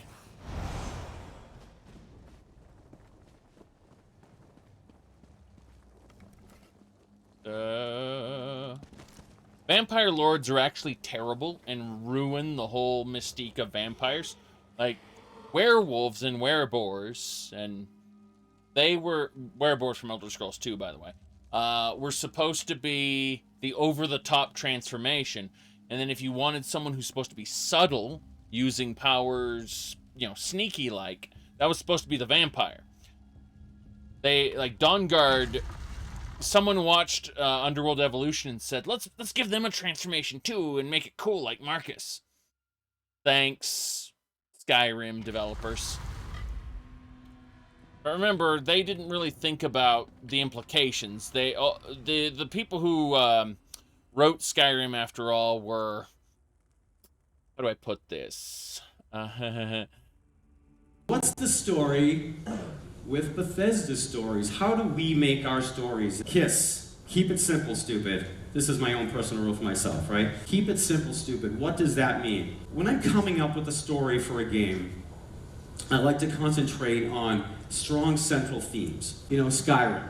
Skyrim is a game about dragons, right? Even in the studio. What is the game about? It's about dragons. But the story is not really about dragons, right? It is about the lone hero. It is much more biblical than a lot of the other stories we've done. It's about the Dragonborn, the Dovahkiin, is much more of a messiah sort of character. Oh, you figured that out? Warhammer Harkon? Yes, actually. What's also funny is they ruined the Volkihar clan, who were supposed to be able to pass through ice and, you know, lived in these ice palaces underneath the Sea of Ghosts. They were virtually unstoppable as a clan because no one could actually go after their leaders. Their leaders were spent most of their time under the Sea of Ghosts, where mortals would freeze to death or drown. Combination of both. Now, let's just put him in a fucking castle. Who gives a shit? Who needs established lore? A Pale Sentinel, what's up? Shh. Be quiet in here. Telekar's servants don't like things with blood inside them. And they really don't like noise.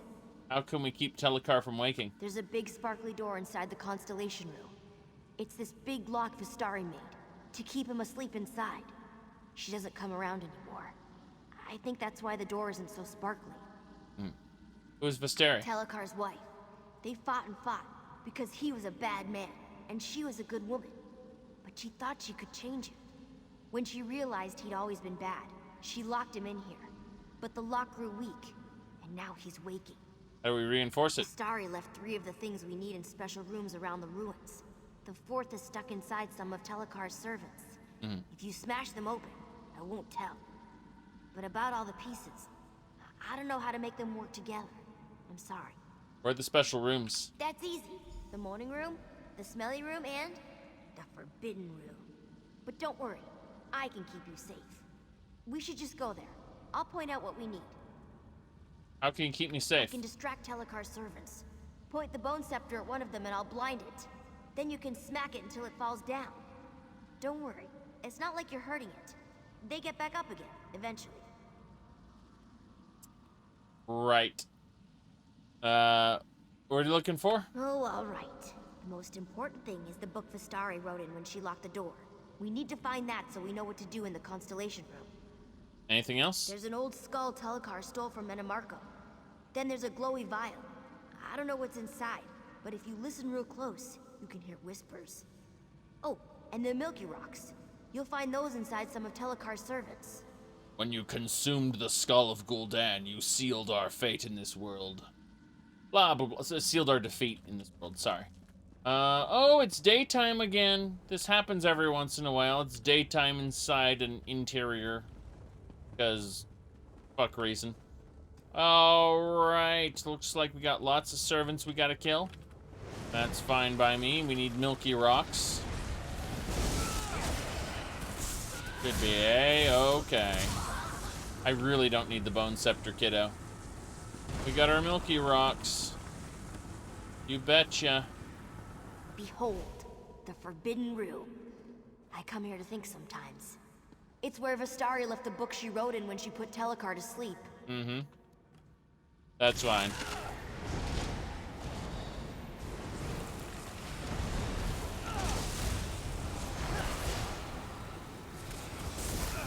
Bam. Once we find all the pieces we need. Thanks, kiddo. I actually just want to loot these barrels. I don't actually care about the quest. Oh, look at that. Someone killing everything.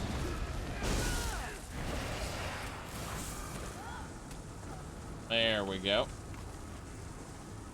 What I really wanted to do was loot all this stuff. That's why I really came. Seaflower tea! You bet. Oh, the guy's back! Yay! Okay. Let me continue to loot this. Decorative wax. Sure. Someone's stabbing it. Oh, the ghosty's stabbing it. Okay. That's fine. I can kill him again. Not all that impressive. There we go. I just wanted to loot the kegs. And all the things, really. Is that too difficult? That's her journal. I've imprisoned my husband, who I love more than life itself. Well, if you love him more than life itself, then, why'd you imprison him? Was it for his own good? I don't think so.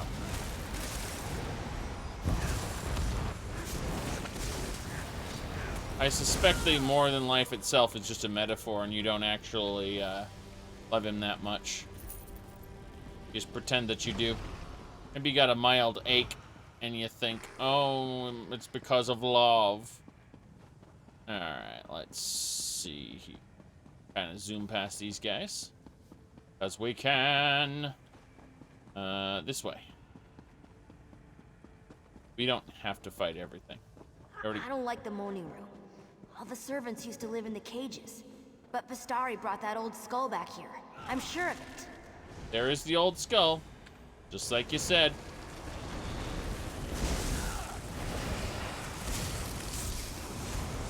Goodness gracious.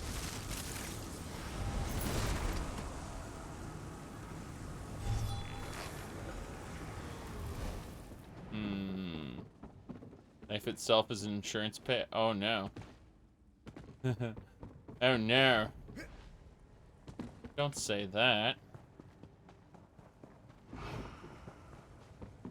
Okay.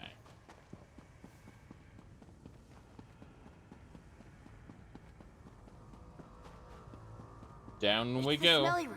That glowy vial lit the hallways when Vistari carried it back from the Constellation room. I see. That actually contained 3 game. And baits. And a bar. I'll take it. Now let's kill this thing.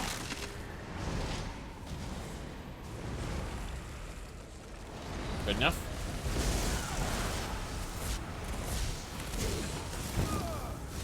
You're dead. That should do it. What's in here? Nickel. Should be okay, I suppose. Bunch of essences I don't care about. Grab the glowy vial before the thingamabobber respawns. We have all the pieces. We should go to the Constellation room and put Telekar back to sleep. Yeah, but the next person isn't going to have those pieces, so... Telekar won't sleep forever. This is actually very concerning.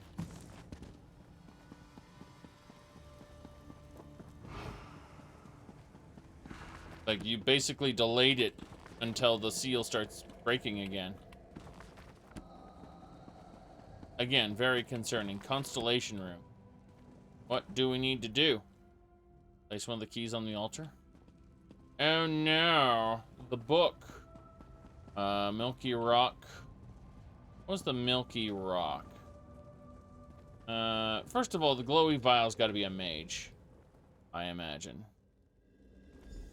Maybe the old skull is... Okay, maybe I should just read the goddamn book. I hadn't thought about that. I mean, the thing is burning. The apprentice. Wait. The apprentice. And it... Okay. Let's, I didn't actually read the book. So, that's a problem. Starry's book was this way, I believe. Of course, the Guardian's gonna respawn any second now and be a pain in my ass. Oh, and the book's gone. Great. So, that's that, I suppose. Let's just put things in random spots. Because that's how we work in the video game. Okay. So, old skull on the lady, the steed.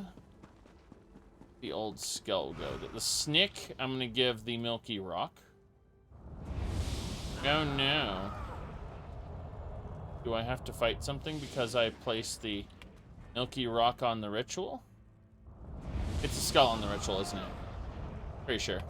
So it won't let me put the wrong thing in the wrong place. I just have to wait. Yep.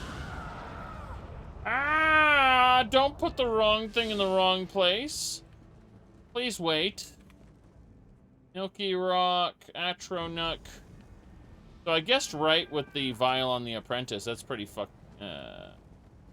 Skull for the Lord. Something's happening. I think it's working. Time to fight Telekar. Hello. Who are you? How dare you intrude within my... What? It's you! Let me go! You there! Explain yourself. What are you doing in my home? What's up, Telekar? Who are you? Why have you invaded my home? Your undead servants attacked Mages Guild explorers. The Shades defend my home from thieves. Neither I nor my servants bear any interest in the living. My work concerns one who died long ago. And now, I would know why this creature travels with you. We wanted to seal you away. Simple-minded thing. Those wards haven't contained me for decades. I remain within by choice. Now, I'm at a critical juncture in my research, and I need this creature to complete it. If you interfere, I'll drive you from my home. Now, be gone. Looks like I have to kill Telekar. It's a boss battle after all. No, please. I don't want to stay here. It's a boss battle after all. However, has... Oh. You dare interrupt me? Kalian, okay. My son. See to this intruder. Kalian's husk. Alright, Kalian, your husk will feed many a kill. Excuse me, stop it. Yes.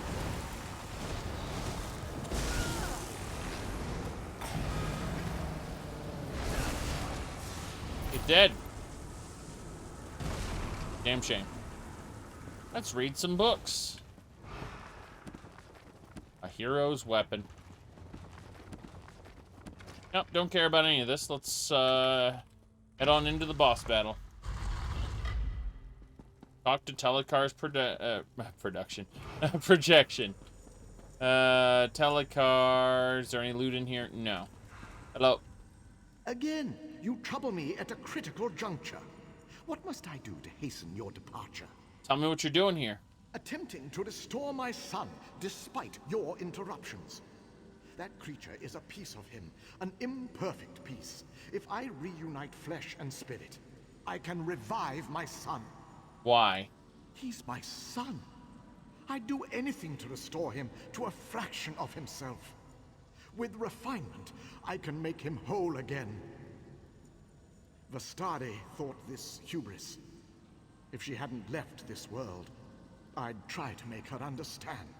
Why? That we could one day be a family again. I needed time to refine my methods, and time I have had. And now, I have his spirit. I don't wish to harm this creature. But without the Bone Scepter to control it, I must resort to cruder methods. I have the Bone Scepter. You what? That scepter is crafted from my own bones. It can bind the creature to his immortal husk. Once Kalian's wounds knit, I'll summon him here. You must bind the creature to his husk. Set things to how they should be. Why should I do this for you? You feared I would raise an undead army to march through Gratul? My wife and I spurned Manimarco for a reason. But in return for binding this creature to my son's husk, I pledge we will remain within our home forever. Why shouldn't I set your son's spirit free? He was young when he had his accident. Too young. The creature you've met can't fully comprehend the world around it. Unless properly supervised, it could harm itself or others without knowing what it did. No, to set it free would be a cruelty. Can it pass on to Aetherius? Oh, jeez. I mean, that would be my next question. Why can't it pass on? But, hey. Why'd you use your own bones to make the scepter? Kalian is my son. I needed all his remains to craft the husk, so I had to use my own for the scepter. To command a spirit, use a focus made of its bones or those of its close relatives. Basic necromantic principle. Yes, yes. Alright, so, why won't you leave this place? How do I know you won't leave this place? I broke through Vastari's ward just under a century ago. I have remained here ever since, attempting to restore what remained of my family. I will never leave, as long as Kalian remains at my side. This... okay. That's fine, I suppose. Alright, that's Telekar. That you know what? What do you have to say, Killian? Please, you can't make me be a monster again. What do you want, Killian? I don't want to be here anymore. It hurt when I was a monster. It hurt worse than these chains. I want my father to sleep so I can go away. How can I make your father sleep? I don't know. I wish you could use the bone scepter on him. Point it at his body. There on the throne. And tell him to go to sleep. Then I could finally leave. Where would you go? Far away from here. Somewhere safe and warm. Somewhere where I'd have friends. Well, I can use it on his husk, or I can use it on Kaylee. Oh, this player... Okay, this player used it on Telekar to bind him. I am a Necromancer, so let's do some necromancy. Help! Don't let them take me! There we go, then. Go away. Damn. Finally, my child is restored to me. There's still so much to be done, but you start with clay before moving on to marble. Vistari, if only you could see how wrong you were. The Mages Guild will expect you to keep your promise. I'll open a portal so you can tell them directly. My servants will defend our home from trespassers, but shall not stray beyond the ruins above. If they seek lost knowledge, the Reliquary of Stars is a wonderful old ruin, and it isn't here. I see. Let's go. Portal time. Go away. Yep. I've contained the undead. That's the important part. Remember that I wouldn't contain the undead if the little spirit were free. The spirit apparently won't go to Aetherius. He'd go wander around and rampage a bit, which is not the good. We need to be extra careful that we don't release a horde of the undead. Why, my undead only lasts for seconds because the game's pet management for the Necromancer is fucking terrible. I mean to say that it's a choice, you know, to not summon things permanently, obviously. Okay, well, either way, we bound the little kid so he won't leave, and the actual spirits won't attack us unless we go back into those ruins again. So we're fine. I'm telling you, if I still had hair, it'd be completely white. Yeah, but I need to go talk to a certain someone who's wait. That's it? The quest is done? I thought I was supposed... Whatever. Let's talk to you. Keep to your business. Yeah, what about you? This Telekar business is deplorable. So close to Eldenroot. No doubt the Mages Guild will take the blame for it all. Yes, and you? I don't know what you did, but the shades are a bit sluggish. We'll hold off the dig until they return to the ground. If they return. I should send word back to the Mages Guild. They'll want to know everything. It's so annoying that I can't tell anyone this because the quest is technically done. The conclusion of we need to tell the Mages Guild, don't try to plunder this ruin because they'll still defend their home. That part kind of got skipped. Now I'm mildly annoyed. Because, like, I made the decision and it ended the quest instead of, you know, properly concluding it. By the way, the spirits won't actually attack us anymore. Yes. Yeah. God damn it. I gotta go up and around. Grab the jute first. Alchemy! Very good, very good, very good. That'll do it. In the shadow of Eldenroot, you said. Perfectly safe, you said. Ha! Perfectly safe. Oh, magic from the sky. Mages Guild reputation. Gotta read those lore books. Every lore book you read is 5 points of Mages Guild reputation, which helps you advance. What are these? Pumpkins? Garlic. Venison. Water, honey. Yeah, I don't need the bread. Hunt with me. Partnership between Wolf, High Elf, and Khajiit is preposterous. Preposterous, I say. All right, let's go. So we finished. Oh yeah, we want to go up to the lair if we can. Blood horse. When in doubt, summon blood horse. It's a horse made out of blood. Haha. I am having trouble getting through small spaces on it. There we go. We need to find a way up there. This is concerning.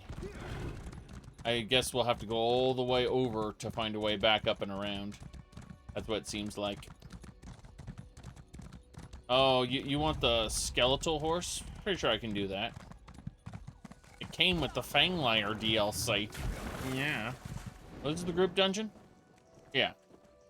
I don't actually care about the group dungeon. Yeah, I just wanted to grab this stuff. And I got an Argonian post. Very good. Ate the pumpkin cheesecake. No, we're gonna sell it. Wait. Platinum? Platinum! Yay. I just wanted to discover the dungeon entrance. I didn't actually care about going there. Yeah. Damn it. The lit's chasing me. I'm way faster than the lit, though. Yep, this way. Our next goal is to check out Boar's Run Overlook, which probably doesn't have any quest, and is specifically for crafting purposes. So there are very often these empty areas where you look at it and go, well, that's weird. Why is this place here? And so when you find those areas, they'll very often contain a bunch of crafting stations. And you'll only be able to craft certain sets at those specific locations.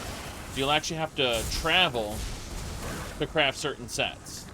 Even with the crafting skills and everything. You know, having researched the traits and absolutely everything. No, these are hags. No, we gotta kill ourselves some hags then. Yeah, someone's fighting the dolmen again. That's fine. I want to loot this hag's post first. If there's anything left at the dolmen, I'll go pay it a visit after this. First things first, though. All the loots. Okay, let's go see if anyone's fighting that dolmen. I say as I find a lore book. Very good. Lore book discovered. And we can learn how to craft fishy sticks, which we already know how to do, so I'm just going to break it. I'm concerned. Let's drop down. If there's anyone fighting this dolmen, I'll help. Otherwise, I'm going to move on to the next quest location. Doesn't look like there's anyone actually fighting at this dolmen. That's a damn shame. I am not actually concerned with this because I've already cleared it once. No big deal. Wait, what? Oh, yeah, it's that guy getting sacrificed. Keep forgetting that they sacrifice a bunch of people here. Looks pretty cool. They just end up going to Cold Harbor. Very sad. Sad day for them. Oh well. I don't actually need to do that dungeon, so. Let's head on down and around. Go through here, and we'll head to the next quest spot. Apparently there's a rare imports quest. I can have a chit-chat with someone. I picked up a rare import. Oh, there's a woof there. No, I'm gonna kill the woof. That's fine. Goodness gracious, the woof is defeated. Valhide is mine. And we got some nickel. But yes, I gravitate toward being awake at night naturally. It's a case of, I want to say every few weeks, I am forced to be awake during the,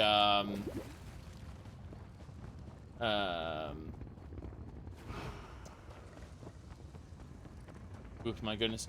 I'm forced to, be awake during the day, every once in a while. And that's mostly due to meetings and things like that.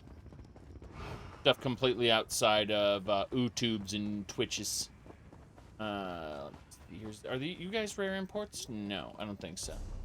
Yeah, Come we're along. good. There's plenty more to see. Yep, there definitely is. But I naturally gravitate toward being awake at night. Yep. Instead of having late night, you have late day. Yeah, pretty much. I just sacrifice sleep those days, and then it screws up my sleep pattern. Which some people say going to sleep at like 5, 6 a.m. is a screwed up sleep pattern, but it's just what comes natural to me.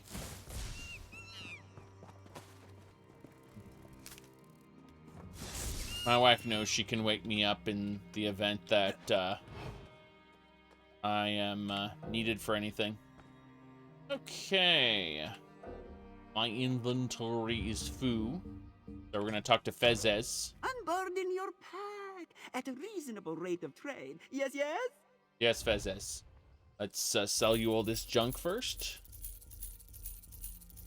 And then we'll see about the consumables I don't want to hold on to. Yeah, I don't need these fishy sticks. Definitely don't need the pumpkin cheesecake or the stuffed grape leaves. Is there anything else I need to pay attention? God, transmutation geodes. I forgot about these. I don't need any of that. Sad to even clogging up my inventory. Let's talk to Zabi. What do you require of a Zabi frequent employer? Bank access, actually. Yes. Okay. We are going to deposit, hopefully, those items that were... Nope. Apparently those transmutation geodes cannot be stored. Well, there's an undaunted invite. Let's pick that up for no reason. Undaunted invitation. Where is it? Undaunted. Is it a quest item? Is it a what? Undaunted invitation. Here there you we can go. see the ruins of Leyloria. Thanks. They say golden wisps congregate there at night. Is there truth to these rumors, or is this another Bosma story? I'm not sure I know what you mean by Bosma story, friend, but it is true. I have seen them with my own eyes. Doubtful. Though I must admit my curiosity is piqued. Mine as well. Perhaps we should arrange a nocturnal visit. That can be arranged, though I must warn you. Daedra have been seen in the area. Okay. You guys are doing your thing.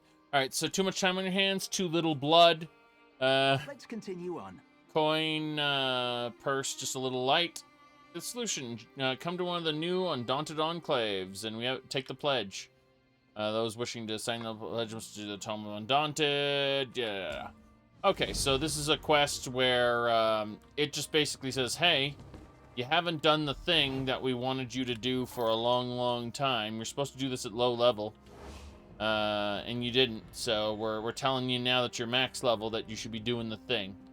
That's fine. Amazing to think you've been in the field with Tellinger himself. I have. Simply amazing.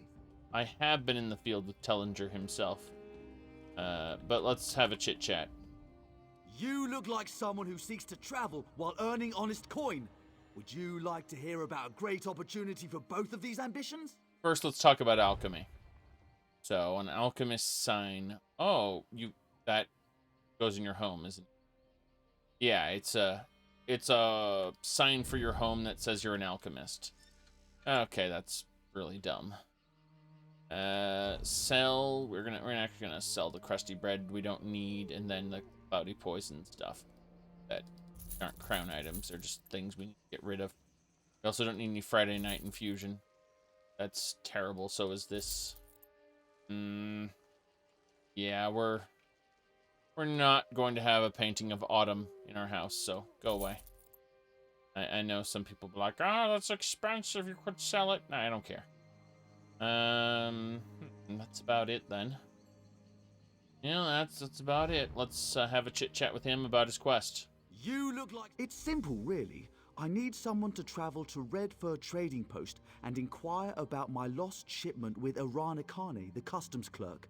It's incredibly late, and the alchemist that ordered it is not the most patient of clients. Arana Kane. Alrighty then. Grand. If you could, pick up the shipment and bring it back to me. I'd go myself, but Arana Kane and I, well, we're not on the best of terms. A misunderstanding, but hazardous to my health.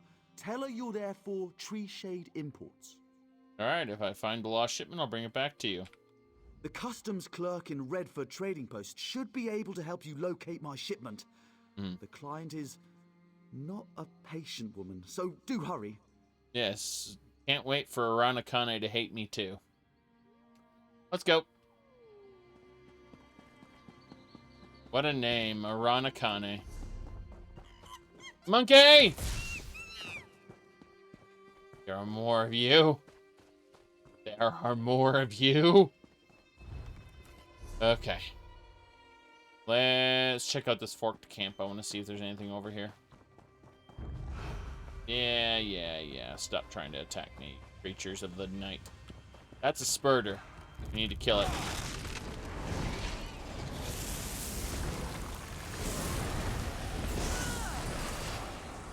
That was easier than I thought. Let's examine the old ways. The old ways. Very good. Thieves Trophy. We need it. Give me the items. Ice Staff, Cerebay. Okay. Fine, but I suppose. Quite what I was hoping for, but I'll take it. Oh, hidden. Hidden from sight. We harvest runestone. Protected while you're using... Oh, nice. We got a Kuta. Didn't you? Ooh.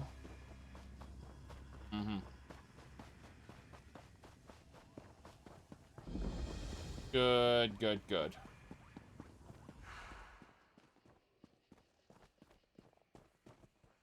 Right. We got Clanfears and Banekin. Scamps and other creatures here. We're killing. Banekin are basically imps from World of Warcraft. It's not subtle at all. But imps in the Elder Scrolls are something else, so they had to give them a name. Approach, mortal. Thanks, Azora. I can't wait to be led through yet another Azora location. It's great having Azora tell us what to do all the time. How you doing, Azora? By the way, the best version of Azora was Daggerfall, because they hadn't stripped her personality down to nothing like they did in other Elder Scrolls games. How do I best explain this? So, as far as Azura goes, before they ruined her personality in Morrowind, she used to be like, she used to say, quote unquote, you dare summon forth Azura of the Crimson Gate pleading for power? I don't know if you're worthy of such a favor. In fact, I very much doubt it. I suppose if I demanded you murder a priest who's been saying very, very rude things about me, you would refuse even that small, simple request. Would you do this for me? Very, very rude, okay? So if you say yes, oh, you would? Jolly good. Well, this perfectly awful priest, a healer if that means anything, isn't that typical? Usual with your self-righteous types. Anyway, the priest's name is in this particular dungeon. It's randomly generated because these are radiant quests. Cleansing or some ridiculous thing. Anyway, why don't you hop over there and stick a sword in him or something? And then scurry on over to town to see my darling worshipper's name. We'll give you my star. That's enough power for anyone, I think. Oh, good. Head on. Don't be a stranger. So if you say no, she goes, No, you're supposed to say yes. You're supposed to say yes, beautiful Azura. I would gladly murder at the snap of your ivory fingers. Boar, bigot, barbarian. Now I must go before I forget I'm a lady and say something I'll regret. Yep. That's Azura. The original Azura before Morrowind ruined her. Yep. Okay. She was cuckoo. Mortal, you stand above the sealed ruins of Leiloria. Within is a gateway to Cold Harbor, where my priestess, Kulanway, suffers at the hands of Molag Bal. Her pain is so great, it has torn a hole between worlds. This injustice must end. I have no emotions. I am being told what to voice act because that's important.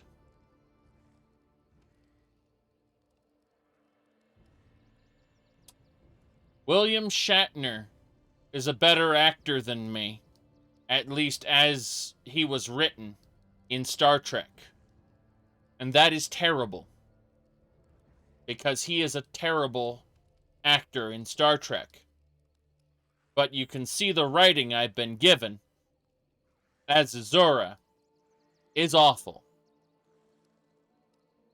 Okay. What are you?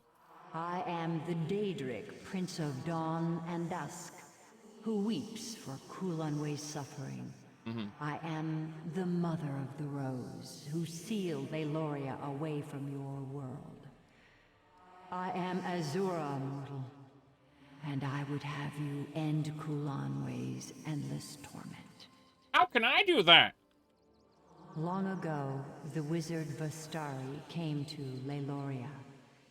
She sought to end Kulanway's suffering, but Vastari failed and was lost. Go to Vastari's tower, retrace her path into Leiloria, and mortal, set Kulanway's bones to rest. I will do the thing that you told me to do. Vastari kept careful records of her struggle to pierce Leiloria's seal. They remain scattered in her tower. Find them. Use them to breach the seal and recover Kulanway. What can you tell me about Vastari?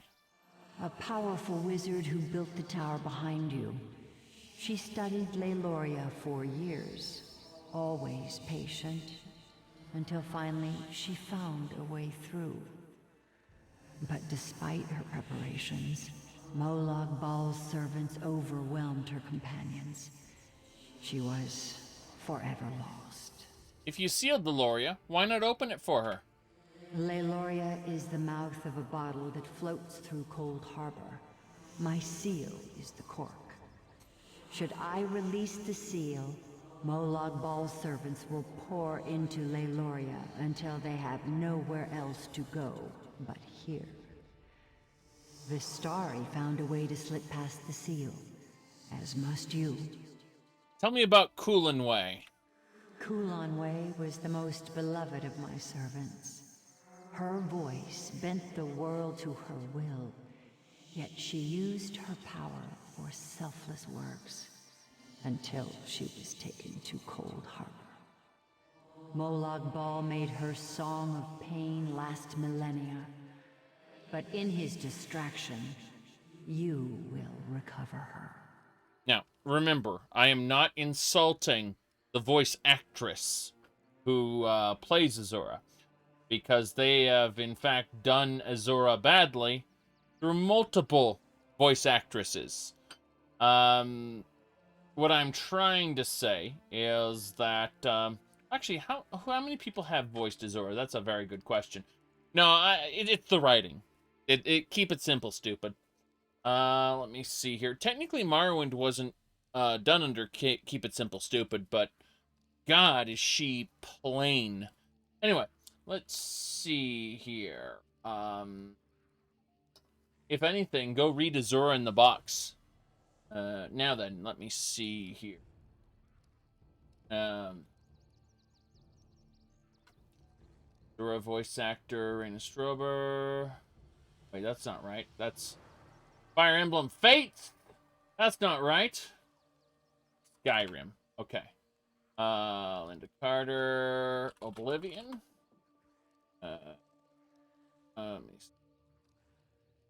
Carter, Elder Scrolls Online. Okay, maybe it's the same voice actress, but she's voiced good things. So I know Linda Carter's voiced good things. So it's the writing. Now, yeah, Morrowind, different voice actress. Okay. Yeah, she had different voice actress in Oblivion, in Morrowind, and then she transitioned into Zora's voice for everything else. Okay, that makes sense.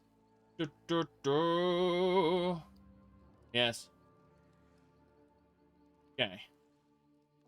Very good, very good. Let's go. So, let's head around and ignore Daedra. Just run past Daedra. Yes. There we go. Can I loot things? The answer is yes. Wait, whoa, sweet berry tonic? I already know that. Goodbye. You should sell it on the guild auction house. No, I just destroy it. Alright, what else we got? Nickel, ash, nothing in that bottle. Damn shame, damn shame. Shame I can't loot a Welked stone either. Nice, we got some Heart's Day tea.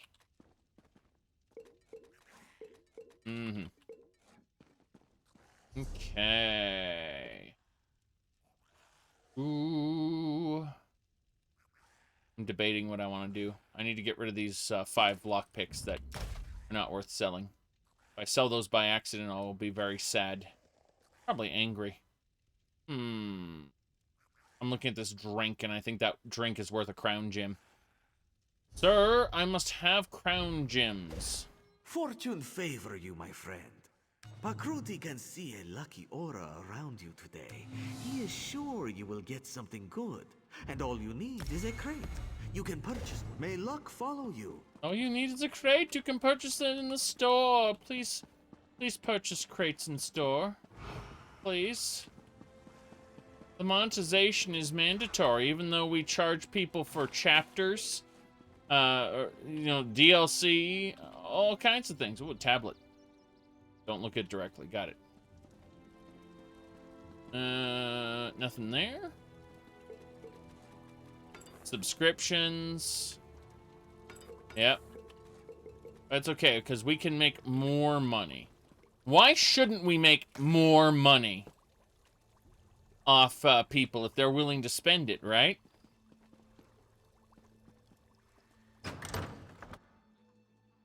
Alright.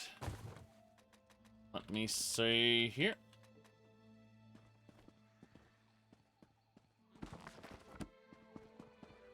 Next side. Yes, for those who are unaware, it's all about this. Actualize. Synergy. Synergize. Growth.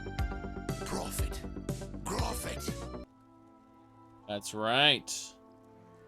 Gotta have all the Groffit. Yes.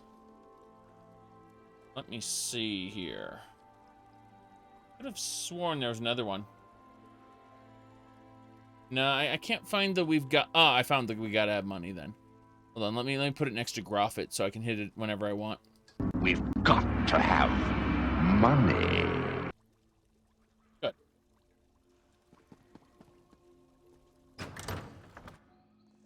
So.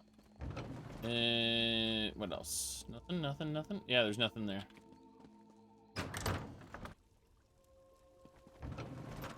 I've not seen a whole lot of Jim Sterling videos recently, I have to say. I used to watch pretty much every one of his videos, but kind of peeled off as I, you know, started hearing about things around the same time he did, so it wasn't news anymore. Stonework statue. Thing warm to the touch. That's fine.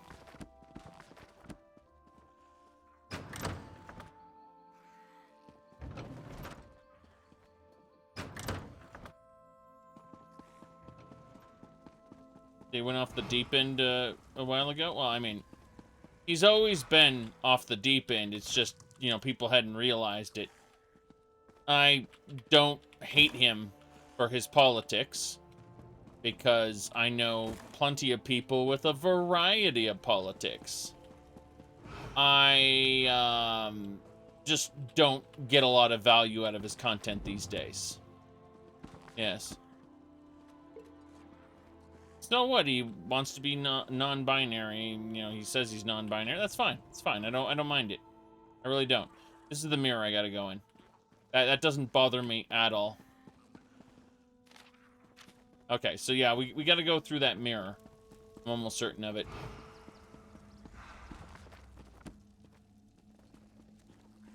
That if someone decides they want to be referred to as X or their identity is Y, I just shrug and go, good for you. That's, doesn't hurt or benefit me. So, shrug. Alright, let's go in that mirror.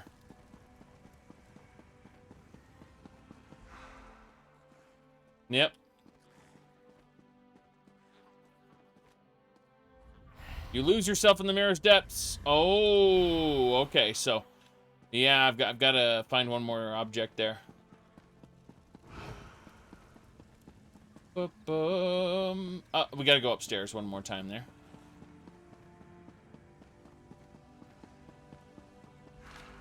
Yeah, we figured out what to do there. Inari. Got it. Here again. I mean, yes, mortal?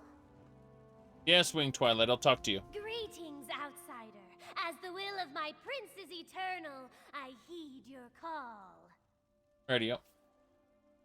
No, are you talking about his disdain for capitalism? Because unchecked capitalism is indeed terrible. We know it now as crony capitalism, and you know, we've witnessed how the games industry doesn't pay taxes anymore. Most of it. Bethesda does, oddly enough. But, you know, like Blizzard uses a shell corporation that owns its intellectual properties. And they had lobbyists change the laws of a different country so that they don't pay taxes. And, you know, that's interesting, yes. So, what I'm trying to say is, yeah, you're referring to him, oh. Okay. Yeah.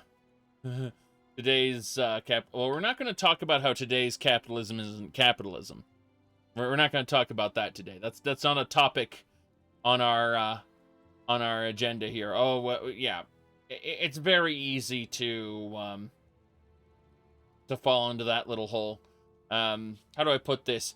I'm going to say this very bluntly, and we're gonna call it at the end there. I didn't like either candidate for the last two elections. Let's just say, I would have preferred a third party over either candidate in the last two United States presidential elections. That I have not liked either candidate both times, so I'm feeling very disenfranchised right about now, because I absolutely despise all four, or should I say all three, people there, and just leave it at that. So yeah, let me see here.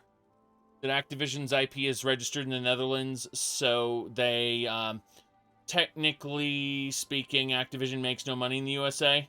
Yep. So they get a refund. Yes, exactly. You guys pay more taxes than Activision. That's what I'm saying. That's exactly what I'm saying.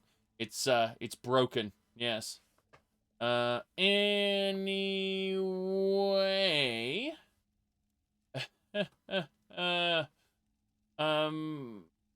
Who is your prince?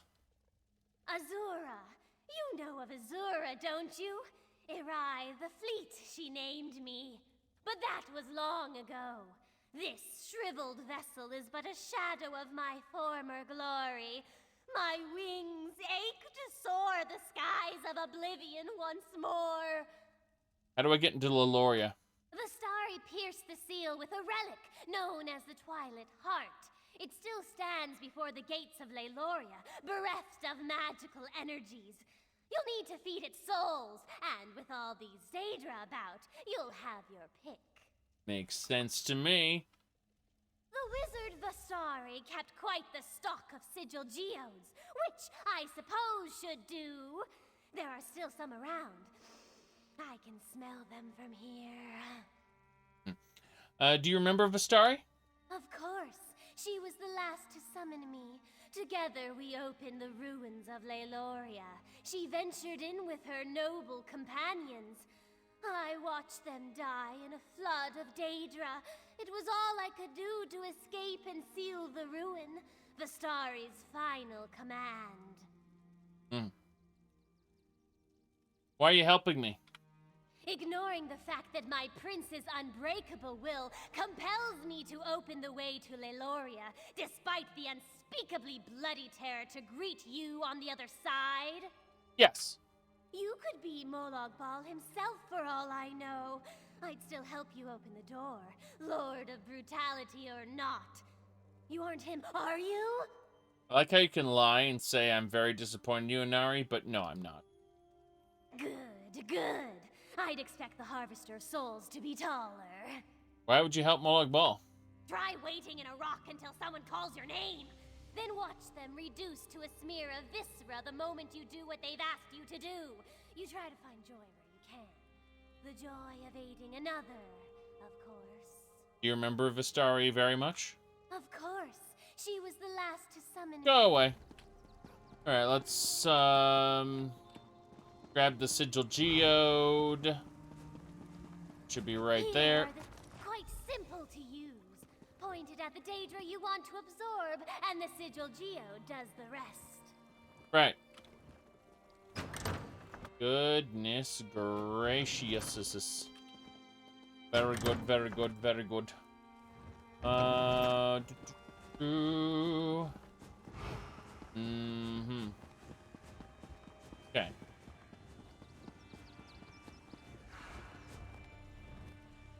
Good. Yes. The main problem with most people's vision for a perfect economy is that it ignores the human tendency to destroy the existing system and rig it in their favor. To take all, and then to expect other people to not allow that to happen. When in fact,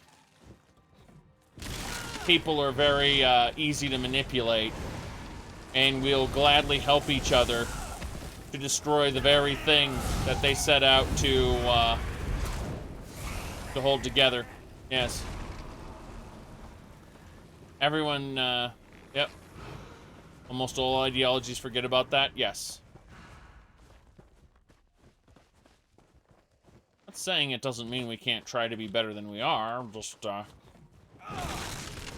you know, almost every organization ends up becoming contrary to its original purpose after a long enough time.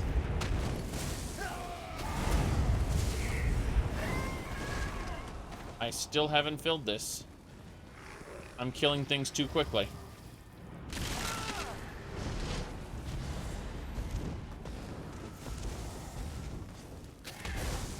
Yep.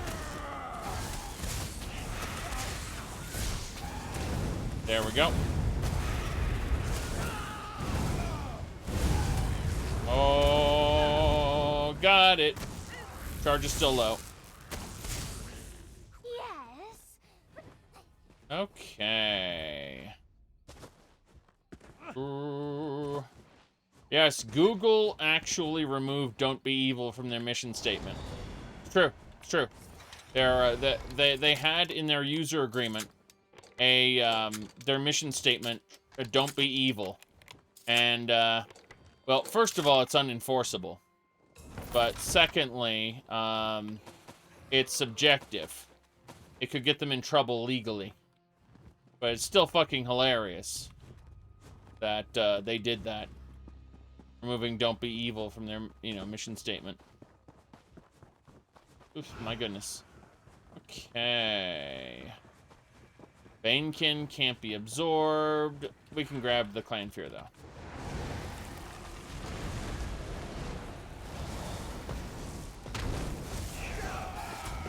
Yeah, it's just once you use that, the idea of then turning around and well, breaking it, let's just say, yep, we're good. We got the 3 dangerous souls. Anyway, the problem is once you make a commitment like that, once you, it says bad things about you once you abandon that principle. Officially. Like, you could be sneaky about it. Don't let people know you're evil, blah, blah, blah, blah, blah, right? But, no, they just removed it entirely, so don't worry about it. Yes. Like, we don't see ourselves as evil. See how that would work? We don't see ourselves as evil, therefore we aren't, don't be evil doesn't apply. To us, I mean. Okay, let's use the goddamn mirror. I assume that's what I have to do. Oh wait, where's the Twilight Heart? Is this the Twilight Heart? It's a strange mirror. It's gonna take me to Cold Harbor. What about you? What is your will, outsider? I filled the sigil geode. The Twilight Heart stands before the entrance to Leiloria. When Molag Bal's servants first invaded, this place was known as Twilvarlays, the Well of Stars. Yes. Evil is a perspective. Yes, exactly. Exactly. You know who Lord Woodbourne is, right? My goodness. Oh. Wait, is this it? No, it's not. I'm gonna say the Azura Shrine better not be the way into Leiloria. That would piss me off. Okay, that's fine. That right there is an entrance of sorts. God damn it. Okay, we're good. Twilight Heart, go! Take me into Leiloria. Yes, that's it. The Twilight Heart thirsts for souls. And if I twist just so, the power, I'd forgotten how it feels. Follow, outsider. Come see my prince's glorious domain. Sure. Ooh. I love playing characters in tabletop who are religious zealots, who believe fervently that they are doing good and therefore do terribly despicable things in the name of that greater good.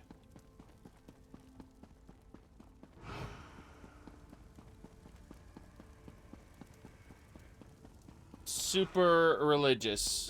Yes. You live? Yes, Irai, despite your efforts. My prince's children were legion. They should have overwhelmed you.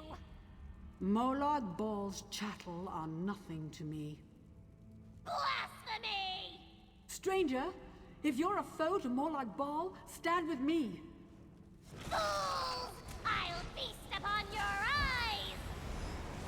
Look at her. She's not an Azura Daedra after all. She lied. You won't defeat me again! You've nowhere to fly, fiend. You can't escape me. Fly, you fiend. You fool. Whatever. Woodworking book. Very good. Alchemita 3. More Lorius. We're in Loria, so I'm getting Lori books. Give me a second here. How is Necromancer compared to the other classes? Good enough. Not much to say. Let's talk to her. You won't escape. You'll die in here like the others. Let me see here. Mm-hmm. Bow increased to 3. I don't use the bow. Hee hee hee. Okay, we've read enough books. By the way, every lore book you read gets added to your library. So your character has a journal, and in your journal you have your lore library.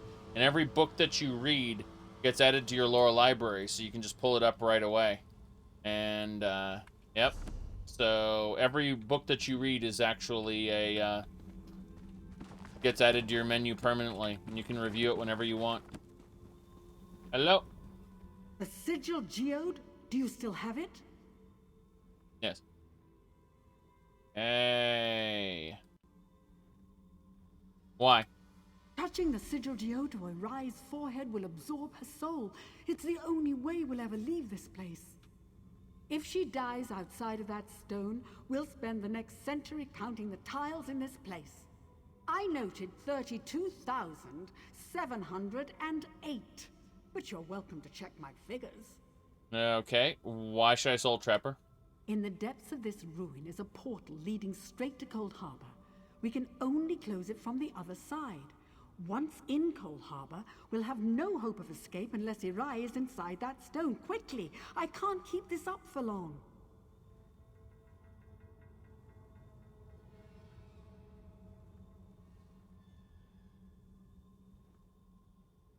Yep. Okay. Hello. It doesn't matter what you do to me. You'll be dead or trapped for 1,000 years. Why would you betray your prince? Molag Bal is my prince, you fool. I let Vistari believe I was Azura's servant, just as I let you believe. I led you into Cold Harbor's grasp, morsels for the god of schemes to pick from between his teeth. I already escaped Cold Harbor. I can do it again. You can never truly escape Cold Harbor, soul shriven. My prince always gets what he wants. If you escaped, it's because he allowed it. Why would you care? Won't you care if I imprison you in the geode? Do it! I've spent countless centuries imprisoned in a tablet. That stone would be a delightful change of scenery. Perhaps the Banekin will pick it from your corpse and bring me to my prince. Wouldn't that be wonderful? I'll imprison you, it's fine. At last, after all these years. What happened to the Dwemer? What are you talking about? You find out during Morrowind. There's literally a minor Mages Guild quest. A stupid quest by an idiot, right? You think, this quest can't possibly lead anywhere. And it tells you exactly what happened to them. Alright. I'm not one to hope any creature suffers. But with Arai, I'll make an exception. She can spend eternity in the sigil geode for all I care. Why was it so important to trap her? Arai is bound to her tablet. While she's within the sigil geode, we can use her as a tether to escape from Cold Harbor. If I hadn't been so quick to destroy her those years ago, my companions would still be alive. Come, we should retrieve Kulanwe. So, where's Kulanwe? At the base of these ruins is the hole her torment tears between worlds. But the moment we enter, Molag Bal's servants are likely to sense our presence. I'd have long ago made the attempt myself, if I had anywhere to flee. Yep. Alright, how can we close the portal? We must find Kulanwei and free her from whatever cruel device causes her so much pain. Doing so should end her torment. Yep. When she no longer cries out, the rift between Cold Harbor and Leyloria should close. I hope. Okay. Let's go! I kept this library clear of Daedra, but the chambers beyond are home to a variety of the creatures. It may be best to avoid them. Yep. Okay.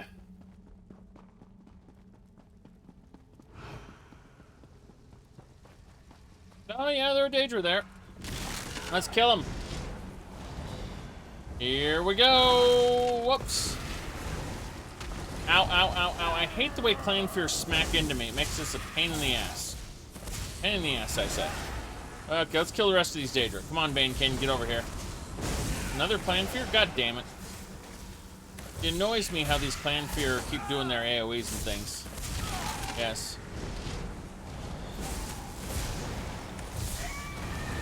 What are you talking about? The Dwemer have been gone since the whole battle at Red Mountain, when the Tribunal, even before the Tribunal ascended.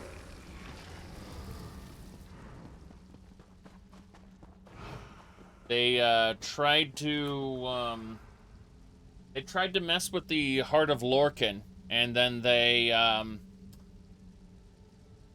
ceased to bite, literally. Said, you thought they mysteriously vanished? They basically destroyed themselves in a ritual. Their entire race ceased to exist. Except for the ones who were in Oblivion at the time. They're fine. Yes. They ceased to exist. They are gone now. Elder Scrolls 6 will be the Return of the Dwemer. I mean, they can easily do it. Why the hell not?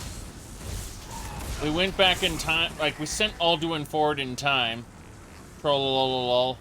We can do anything. Nothing matters. Alright, diagram, Daedric pedestal. Already know how to do that. Get the hell out.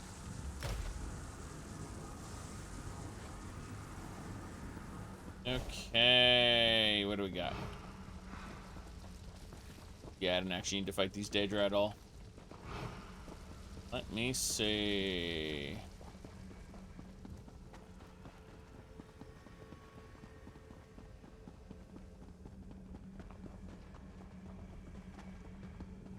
Can you feel her suffering? Her agony? Yep.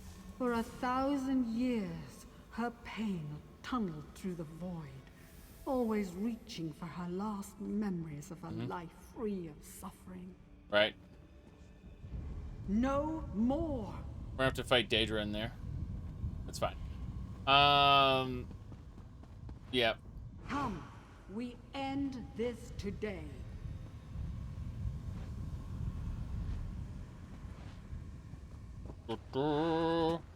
So basically, we all, like, everything in the universe is one. Like, your character is the same as this stone, is the same as someone, like halfway across Tamriel. It's all part of the same, it's all part of this song of existence, right? To achieve Chim, C-H-I-M, is to come to the realization that I am all, and I am also me, right? If you come to the realization that you are part of everything, but you don't have the presence of mind, the audacity to contradict that truth with I am still me, you will cease to exist. You'll just be all. You'll just be part of everything. You lose your individuality, yourself, everything. You will become nothing because you will become everything. You will lose your form in the world. That's the fate of everyone who fails to achieve Chim. The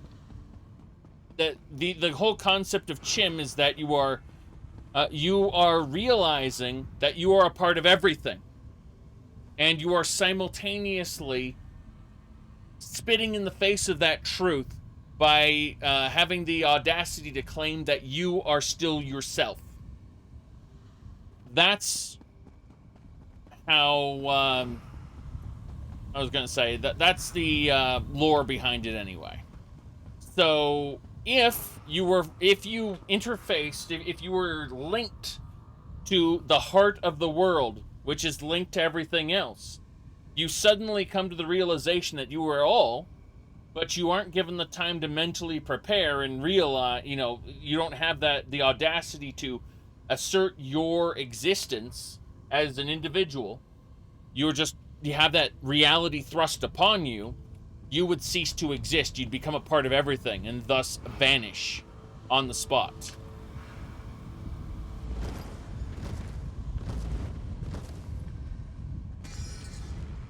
Tagranak tried to use the heart in a desperate bid because he was going to die. And he was going to die quite spectacularly. They've shackled Kulan Way to this wretched place.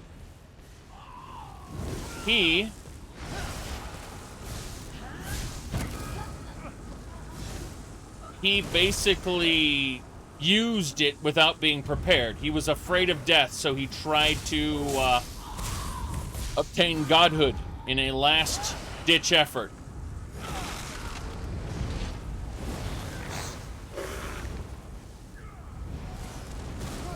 And that's when they all disappeared. Okay, so we got Daedra after us. Yep. Straight up. But Kagranak basically destroyed their entire race because he linked them to the heart of Lorcan when they weren't prepared.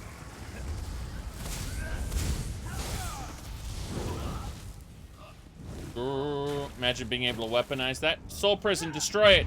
Good. Now the other. The other Soul Prison? Oh god, the Daedra's hurting me. Hurting me bad. Yes.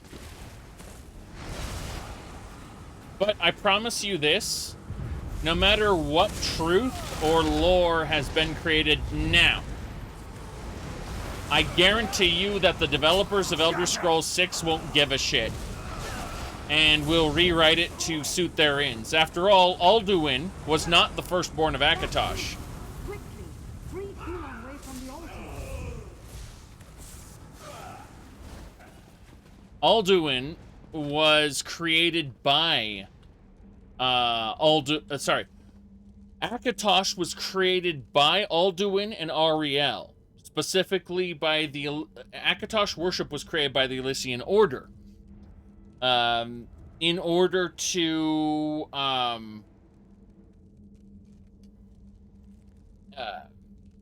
make a new god that both the Nords and the elves could worship. Right? So the Aliens who survived the introduction of the Elysian Empire, they were not going to worship what do you call them? They were not going to worship a dragon called Alduin, nor were they going to worship Shor, right? So the Nords weren't going to worship Ariel. So they created a new god to mix the Alduin and Ariel together, and that was Akatosh. He was created by the Elysian Order specifically as a combination of the two gods. But to say that Alduin is the firstborn of Akatosh, that means Alduin is his own grandpa. My point isn't that this is some deep lore that you need to delve into. My point is that the creators of Skyrim didn't give a shit. That's what I'm saying. I'm saying that Skyrim has done the most damage to the Elder Scrolls lore, more than ESO even. It's destroyed the Nordic pantheon, given us absolutely no reason. Like, it's kind of atrocious. Of course, Oblivion destroyed the Colovian and Nibonese cultures, reduced them to references like Western Colovia, where men are men. Oh, God. My point is that when people ask me, why don't you make more Elder Scrolls lore videos? Probably because I don't respect the lore. The developers certainly don't. Cheers. Let's go. Free him. Thank you. Free her, technically. Actually, she's freed. What do we do now? We've done it. We freed Kulanway from her torment. Yes. Oh, it was worth the wait. Yeah. There's also another, like, I started a Diablo lore series, and I did episode 1, which I'm rather proud of. I enjoyed making it. And then I said, okay, episode 2 is going to be the Sin War. And I read the Sin War novel. And I never made episode 2. So, the portal's closed. How do we get back? Irai brought us both through the seal. It's only fitting she bring us back. I can use the sigil geode to trace her soul back. Right. And then it's a simple matter to open a portal. Let's do it. Then prepare yourself. Departing Cold Harbor's never easy. It's fine. Let's go. Prepare yourself. Got it.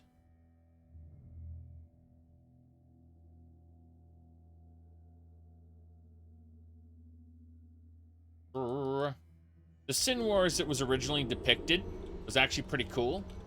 It was this idea that, like, the mortal world has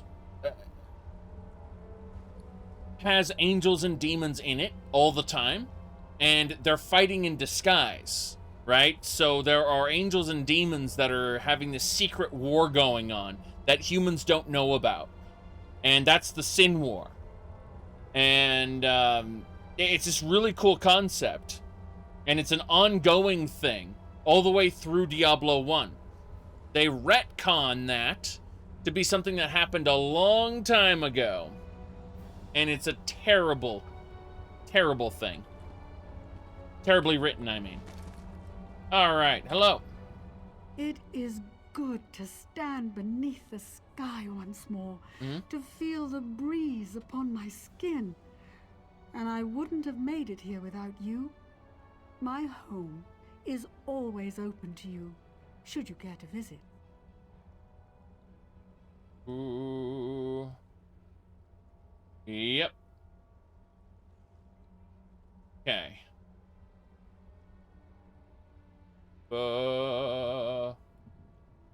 Right.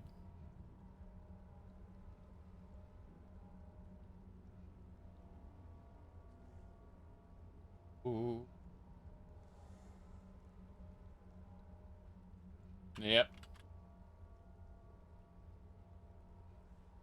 Good. Let's get going. 88 years, 3 months, 11 days, 13 hours, 7 minutes. That's how long you were trapped for 88 years? That's very precise. All right, I'm showing off. I used a simple spell to mark the time. It was the first thing I did when I realized I was trapped. It's not entirely precise, so I had to guess the minutes. Good. What do you do now? Clear my Tower of Daedra for one. Memorialize my companions who did not return. Okay. Organize my effects. Then I'll find out what has transpired in this world since I left. I have some catching up to do. Tell me about your companions. I opened my home to many I met in my travels. A young Redguard swordsman, a scarred wood elf hunter, a Zaric outcast. I can still hear their voices. But that was 90 years ago. Those not killed by the Daedra must have fled. You said you can't help yourself. You're buying a ticket to the Elder Scrolls 6 hype train and you don't care. See, I don't have any expectations for Elder Scrolls 6 other than I'm going to be able to make videos about it, and criticizing things is fun. Meaning, I'm either going to enjoy the game legitimately for a video game, or I'm going to enjoy criticizing the video game. Also, I'm probably going to make money off of it just with YouTube videos and streams. So, it essentially costs me nothing to have fun. And I'm going to have fun either way, whether it's good or bad. So I actually don't give a shit. Now then, will you be staying at the tower?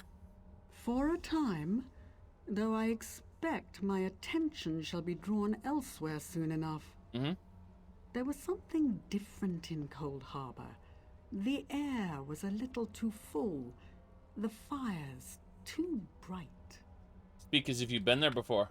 Molag Baal's Corner of Oblivion holds many secrets.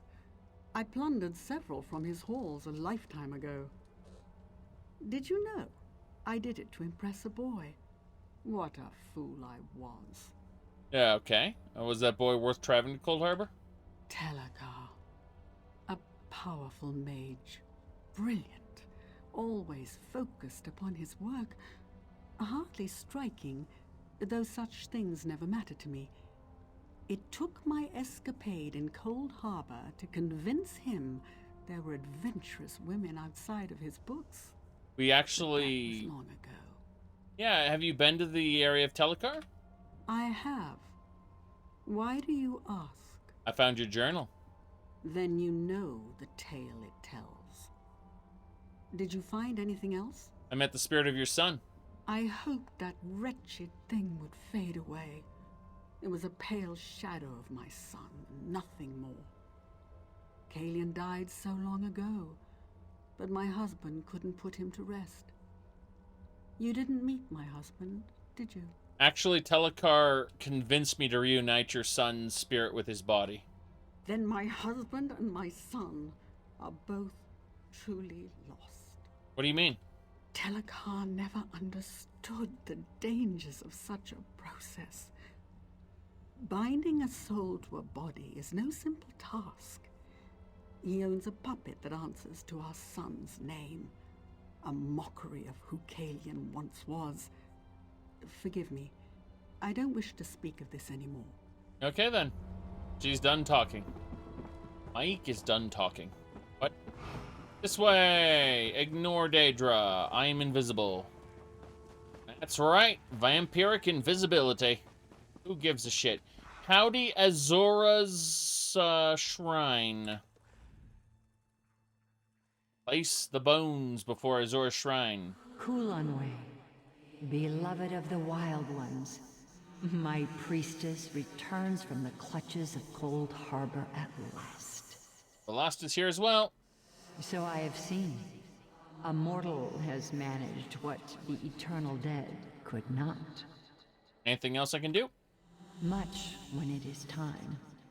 You have taught humility to a Daedric prince, mortal. Tread carefully, for he will attempt to exact his revenge. Now go with my blessing. When I have need of you, you will know. She will literally burst out of a woman's body and scream at me that I've got things to do. It's actually rather disturbing. I don't like it at all, how Azura comes to me later in the game, but that's later in the game. It's going to be like, I don't know, 100 hours from now or something stupid, because I plan to do a lot between then and now. Now and then? Now and then. My goodness. Alright, we completed the Eyes of Azura. Yes. Oh. Okay, we did Thing. Now that we've done Thing, let's head on down to that Kuama mine. We've got things to do, things to check out. And they lead us down this Sawa. Yes, down here.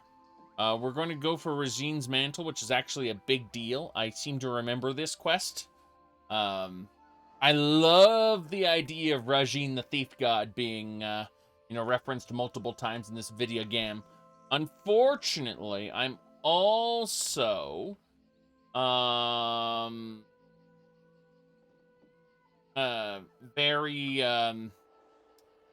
annoyed by it because they use it as an excuse for the Walking City not being around. Ah, yes. Congratulations.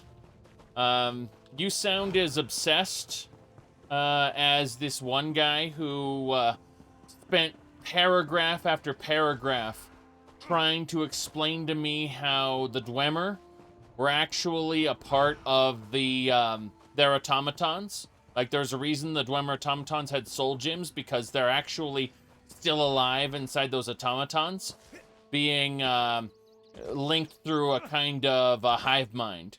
And he spent just paragraph after paragraph explaining to me why his theory was correct, and it's like, there's no authorial intent behind that. Number one. Number two, does it really matter at this point? Anyway, let's go this way.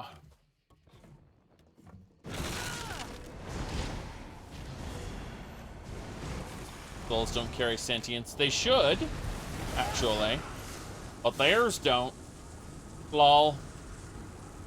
Anyway. Here we go. We got another lore book. That is good. That is very good. Can't wait to figure out how things are going. But yes, there's... If you want to go play Dwemer Tech, you can fight a bunch of Dwemer who were in Oblivion at the time. They're coming back, and they're on the moon. And you can spend a good, 2 or 3 hours fighting Dwemer Tech priests on the moon if you want. Yes. Okay. Oopsie. I've done something wrong there. Gonna sneak.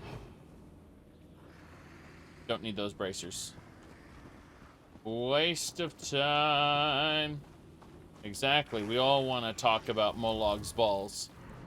Exactly. Alright, we're going south.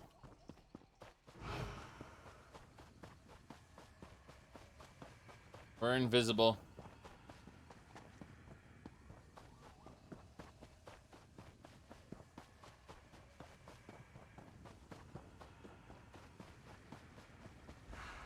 Okay. Guama Mine. Sure there's a quest around here. Yeah, there it is. Let's pick up that quest before we do anything. Platinum! It's pewter, not platinum. Yes. The soul, the ghost, and the spirit. More or less. This is unbearable. I still can't believe it's all gone. What are we going to do? What's all gone? I don't know what you guys are talking about. In fact, I'm going to ignore you. Go over here. And like to not be detected while I'm stealing this Argonian mat. Very good, very good.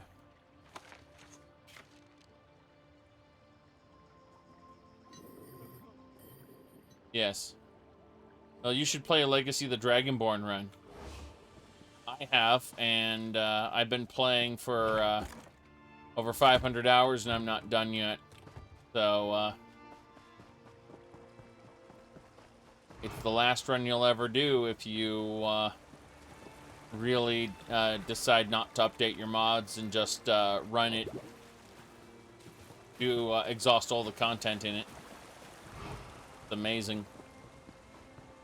Okay, hello there. I'm gonna talk to you. Pitiful me. Sorry, friend. If you're here for goods, I'm afraid my supply has run dry. Your supply? I was researching the Kwama in Burroot Mine, but I had to abandon everything. Even my research was left behind in that mine. Maybe I can help. Huh, you make it sound so simple. I couldn't ask you to do that. The mine is overrun with aggressive Kwama and packs of vicious thunderbugs. It's too dangerous. Mechanist build? I mean, you can do that. In fact, you can make Dwemer autocannons through smithing. If you have Ordinator. Really cool. Anyway, let me worry about the danger. Where should I look? It's your neck, I guess. Burroot Mine isn't far, just at the bottom of the waterfall. But my campsite was deep inside the mine, near the bottom, where the Kwama nests were. That's where I left the notes. I'll find them. Thank you. It will mean a lot to me to have my notes back at least. Be careful. Aggravated Kwama are dangerous, to say nothing of the Thunderbugs. You have a troll behind you. But what drove you from the mines? An infestation of Thunderbugs. In 20 years studying the Kwama, I'd never seen anything like it. In the span of a single night, the whole mine was overrun. There's nothing to be done about it now. Can't you drive the Thunderbugs out? It wouldn't do any good now. Most of my Kwama were killed. The rest are extremely aggressive now that their nest has been breached. Still, I'll at least get one good chapter out of this, right? Night of the Thunderbugs. Well, the title needs work. Night of the Thunderbugs. Let's kill that troll just because we can.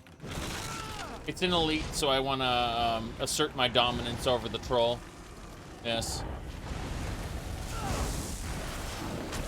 Let me see here.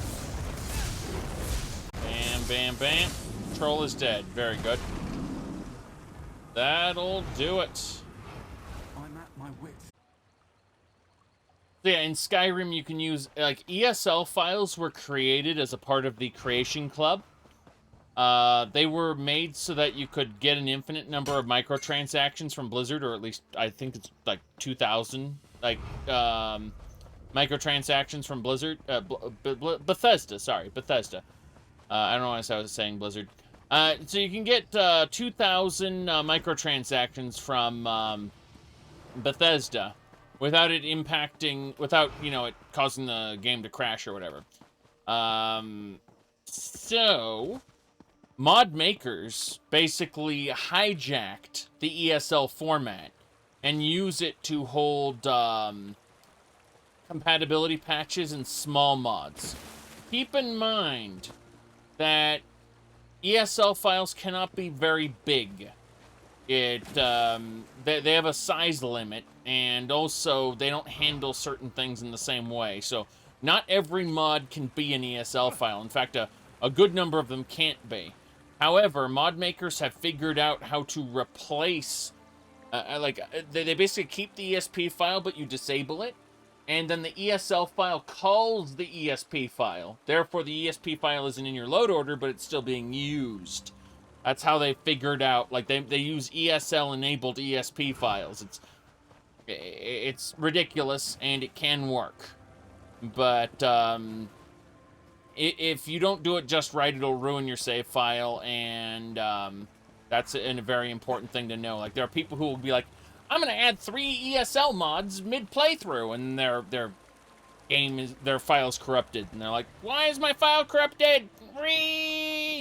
But that's, you know, you kind of need to know what you're doing when you're playing around with the ESL files, basically. And you need to set up your load order before you decide to actually play the game. You know, once you finish setting it up, you shouldn't be. Yeah, we're killing scribs. Good, scrib jelly. That's what I needed. But yeah, infinite. I was gonna say, basically adds up to 2,000 extra plugins, basically. Woo! My goodness. Also, you can use Rybash to merge plugins together if you absolutely need to. There's a good deal of changes that can be merged easily.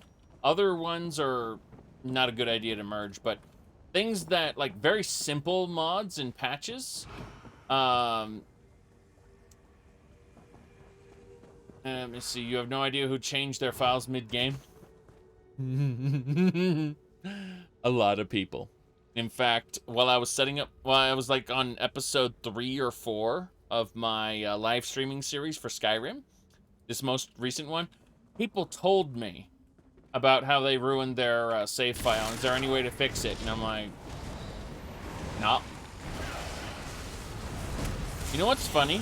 OpenMW, the open-sourced Morrowind engine, is so good that most of the time, not every time, but most of the time, you can actually remove mods mid-playthrough, and it doesn't care. It won't crash. It probably won't break most quests. Might break some quests, but on average, like, your save file is mostly safe. Even if you just remove a whole ton of mods mid-playthrough.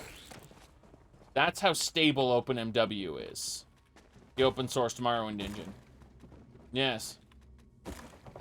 It's absolutely ridiculous how stable it is. I'm not saying you can't break it that way. I'm saying it's ridiculously difficult to break it that way.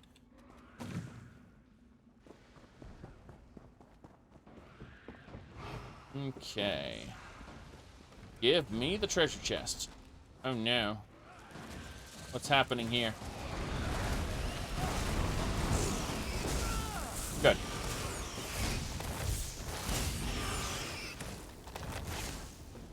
You're taking that, thank you. Treasure chest time. Good. That'll do it. Yes. Most just graphic mods. You see, I'm the other way around. I don't use graphic mods, but my current Skyrim loadout uses 445 plugins, and I've played the particular playthrough for 560 hours. Nowhere near done, mind you. And I'm running the whole thing in whatchamacallit, KDE Neon, not Windows. Yep. Sounds like we got fights going on. I don't need to worry about that. Okay. Do-do-do-do-do-do.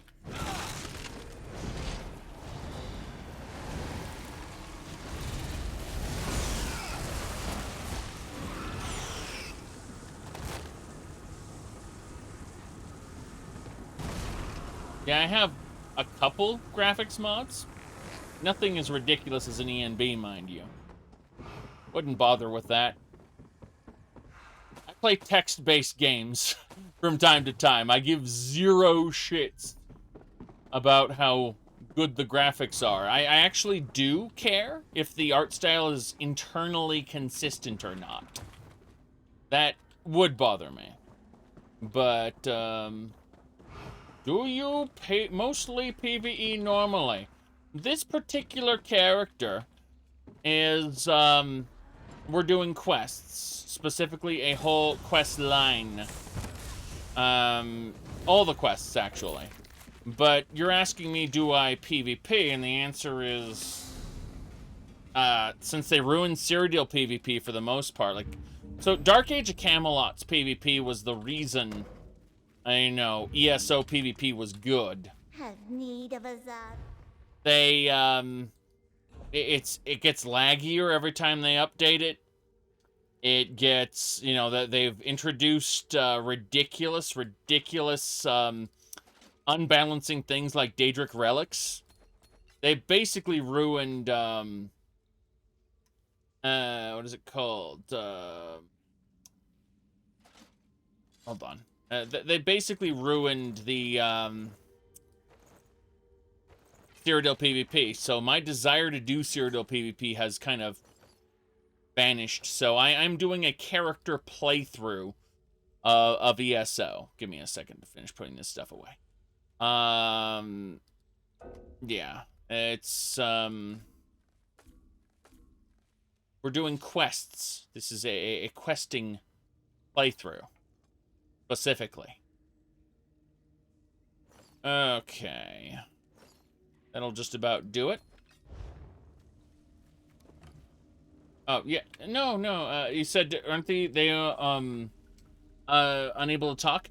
ESO to give zero shits about your Alfiq lore. You seek a Zabi? Deposit or withdrawal? Yes, they give zero shits about that lore. here's the research. Got it. Let's go grab that sky shard. I mean, I think they're cute as hell. And, you know, they're all they have to say is, well, actually, the lore about them not being able to talk is just wrong. Do you think we'll get to see Tiber Septim? I don't think so. I don't think we'll get to see Tiber Septim. No, I don't think so. Ooh, Kwama Warrior. Let's kill these guys.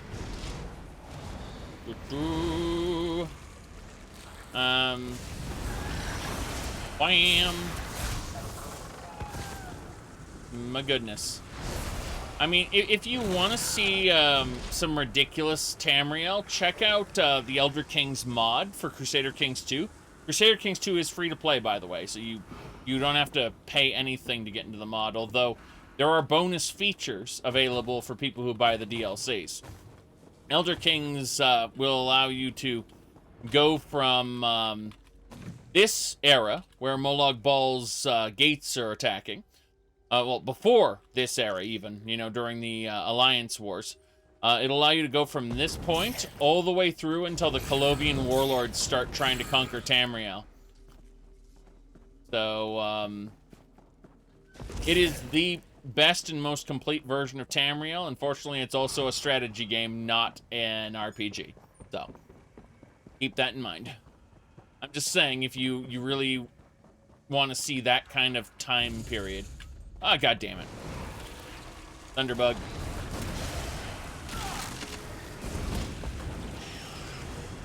That'll do it. I just need this chest. God damn it. I'll get used to it eventually. But yeah, my current Skyrim playthrough is over 500 hours, and we basically exhausted the vanilla content, so we're doing all the modded stuff. The Legacy of the Dragonborn run. But I've decided that since I started way too late today, I would just start with ESO instead of splitting it halfway down the middle like I did the last time. Last time it was like half ESO, half Skyrim, but yep. And now Feek. Yes. Feeks are so cute that I really don't care that they butchered their original lore. They're adorable, and I'm glad to have them around. I'm willing to ignore the fact that, you know, they ruined it. Oh goodness, we are going to be fighting a lot of these thunderbugs all at once right now. Let's do it. Tap, tap, tap, tap, and tap, tap. Okay, this is going to hurt a lot. Here we go. We're killing thunderbugs. The thunderbugs are dead. That was some decent loot there. Okay. Kwama workers. Scribs. Kill Scribs, get Scrib jelly. Nope. Just crawlers. Damn. Whoa, you'd rather have them not still annoying? Yes. Oh, what happened to the old Bethesda lore keeper position? Okay, so here's the deal. The original lore master, Lawrence Schick, his job was actually lead writer. It was like 75% lead writer, 25%, what do you call it? Community manager. Yeah, so 75% lead writer, 25% community manager. So here's what he did. He went around writing lore books, right? He did not write all the quests in the game, mind you. He didn't do that. He wrote all the lore books. And then he went on little podcasts and wink, wink, nudge, nudge at the lore community. Like, you know, this is, we're giving you the real world of Tamriel, but don't worry because there's no real objective truth here in Tamriel. Everything's open to interpretation. And, and he, how do I best put this? There was a big problem, and Lawrence Schick talked about it. That is to say that the people who designed the quests and the initial, like, core game, that is pre-DLC, right? The pre-DLC players didn't, the pre-DLC developers didn't actually consult him about lore stuff. The result is you have NPCs going, by Ariel scales, as if Ariel were a dragon, which he isn't. And how Cinderella's banner was completely wrong. Bunch of stuff, right? Well, what ended up happening is once they started consulting with him, because the community was livid at certain, inaccuracies, they fixed things like the texture of how Cinderella's banner. That was easy. But things like voice acting in quests, they already paid those voice actors. They weren't going to change them. So forevermore, by Ariel scales is a thing. And other inaccuracies, Lawrence Schick was commissioned to write lore books about, explaining why they are that way. That's it. And if you really want to know why it turned out that way in the first place, all you have to understand is how Bethesda handles hiring its writers. Lawrence Schick was an exception, right? He was an exception to the rule. Here's the rule for Bethesda. What do you look for when considering a new writer? That's a tricky one. Actually, our designers are our writers. So obviously we look at writing samples. It's another thing where most people who do video games tend to overwrite. We overwrite. Like we write way too much stuff. Most people who play Fallout, I watch them play it. We wrote all this brilliant stuff. And they get to a guy and they're like just jamming the button. Shut up, shut, shut, shut, shut, shut, shut, shut, shut, shut, shut, shut, shut. Oh, that's who I kill. Thanks. So I think the trickiest thing to do is to write really short things, just to get the information across. But our writer, we don't have anyone as a sole writer. They're also quest designers, level designers. So if you're looking for that kind of thing, we would look for, like a quest designer, you really have to understand some programming language. We'd look for a quest, like here's what the player does, here's what the characters say, that kind of stuff. And that's why vanilla ESO, that is to say pre-expansion or pre-DLC ESO, has pretty terribly written stuff and stuff that is inconsistent with the lore before it, because their designers were their writers. They have one exception, that was Lawrence Schick, and he was busy writing all the lore books at the time. Later on, when we get to the Thieves Guild and Dark Brotherhood, he wrote those, or he helped write those. And the result is that Orsinium is the best written out of all the DLCs because he had the most involvement in it. At least that's what I'm told. Feel free to tell me I'm wrong, ESO developers. Yes. But as far as later content goes, he was distanced from it, obviously, because he's no longer the lore master, or lead writer, I should say. They have a new lead writer who obviously doesn't take the community manager role nearly as seriously, the community manager part of being the lore master, as it were. He doesn't care nearly as much. Now, for those who are unaware, Lawrence Schick wrote the original Dungeon Master's Guide for Dungeons & Dragons. He's written several fantasy universes and campaigns and stuff. He's a big deal, a giant in his field. The man was immensely talented, and they used him to write lore books. And that's why we have generic, boring, not so great quests. Hello. My notes. I can't believe it. I thought I'd lost these for good. Mine became a dangerous place, but here they are. You can't know what this means to me. This was my life's work. Everything I've learned in 20 years of studying Kwama. I thought I was going to have to give up, find something new. Thank you so much. Anyway. So,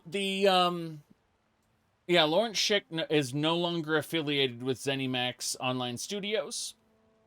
He's, and that's that. Yes, the new lore master literally says in the trailer for Mehrunes Dagon, he's the guy who likes kicking over sandcastles.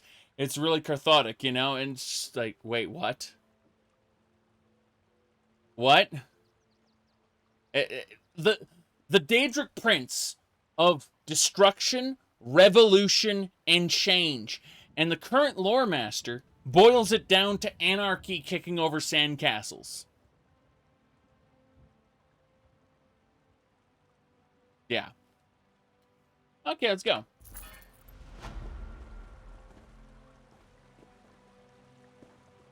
Alright, we're done with this quest. There we go. So, what we want to do now is we want to actually head south and find Rajin, or we should. There's some stuff up there as well that I don't care about.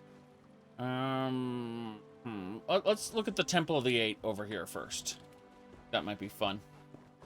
Yes. I'm surprised about what? What am I surprised about? You do realize criticizing things is fun.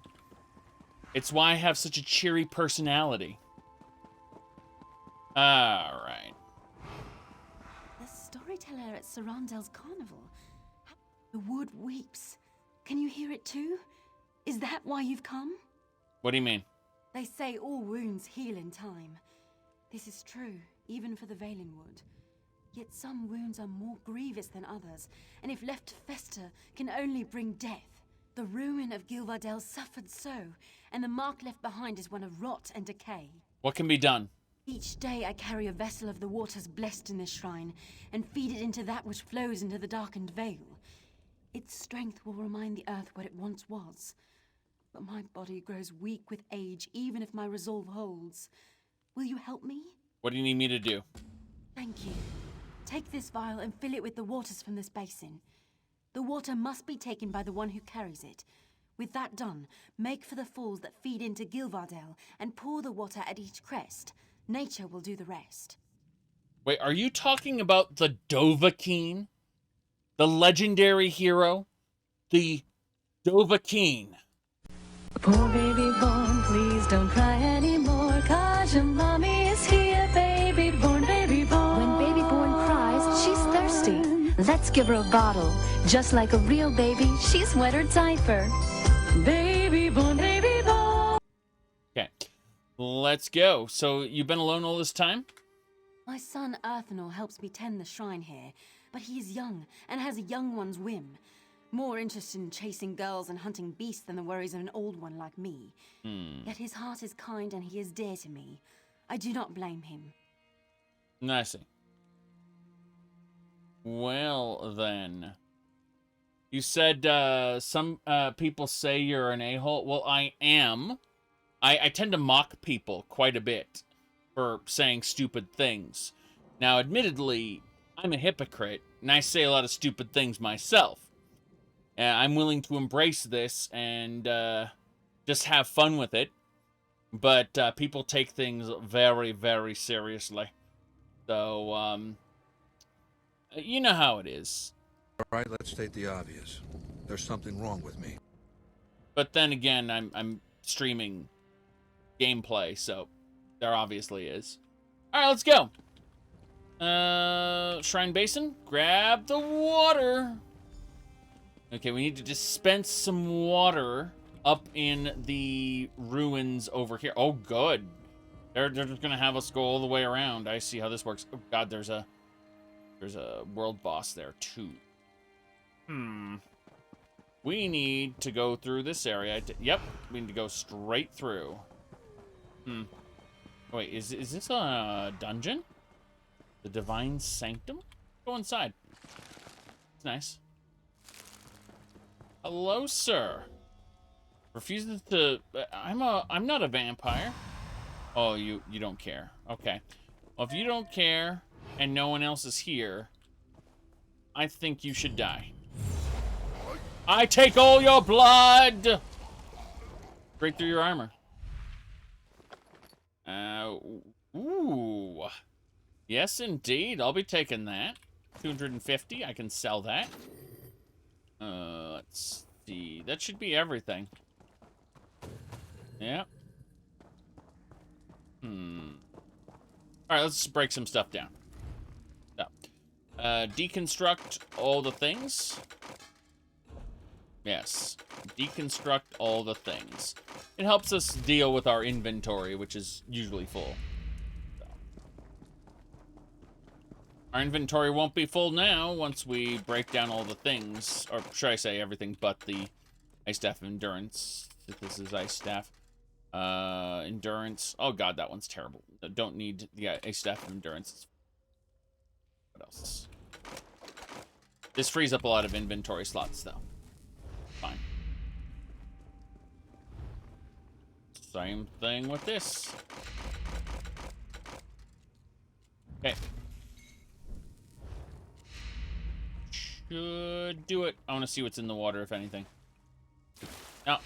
Just, oh, well, whoa, swim, Solabim is right. There's more stuff to loot. Okay. Fine with this.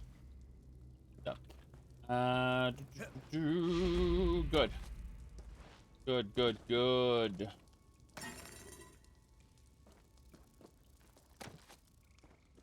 Now, then. Todd Howard is the Senate? Oh, no. Sure. Uh-oh. Good, we're invisible. Run right past that. Is that what I think it is? Now we're clear. We can just run right by whatever the hell that is. Oh god, I want whatever that is. Damn it, Thrasher! You're gonna die.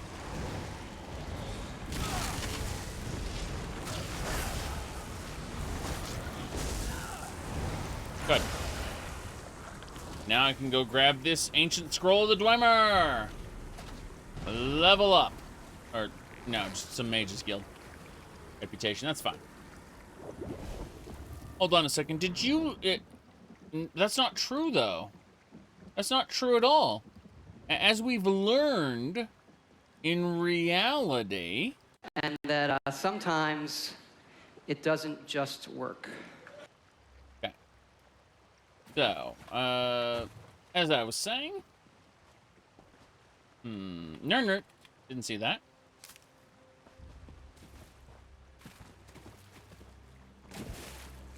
We got it.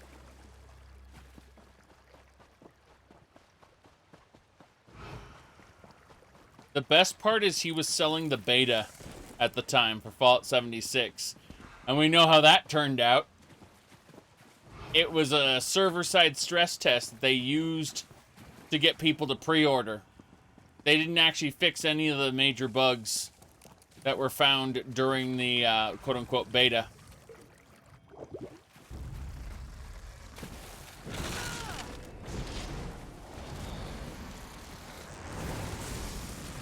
Yep.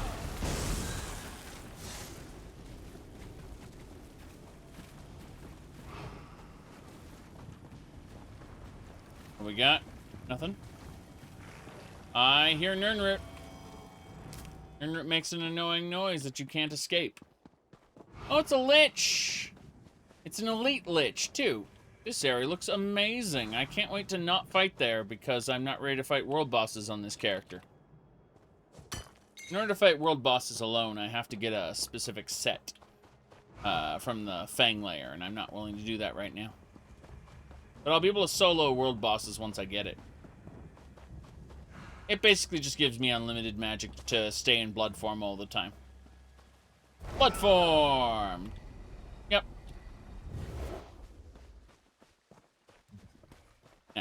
Let me see here. Scrolls of the Dwemer, another lore book. Good. Good, good, good.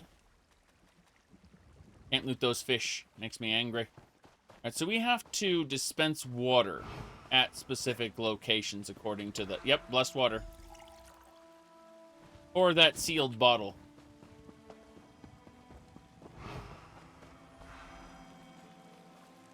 We're fine.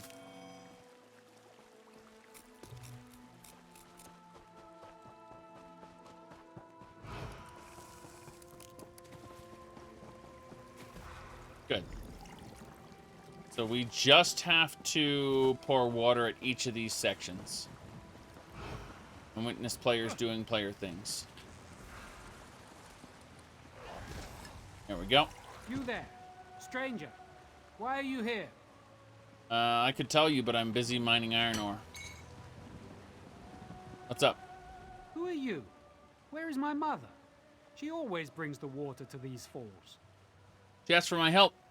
Oh, I see. My apologies then. She had been after me to aid her, but I saw it as her usual nagging. Maybe she really does need someone. I should go and see her. You have my thanks for the kindness you showed her. I'll tell her you kept your word. I did. Very good. So, we cleared those. Let's go look at the guild, whatever.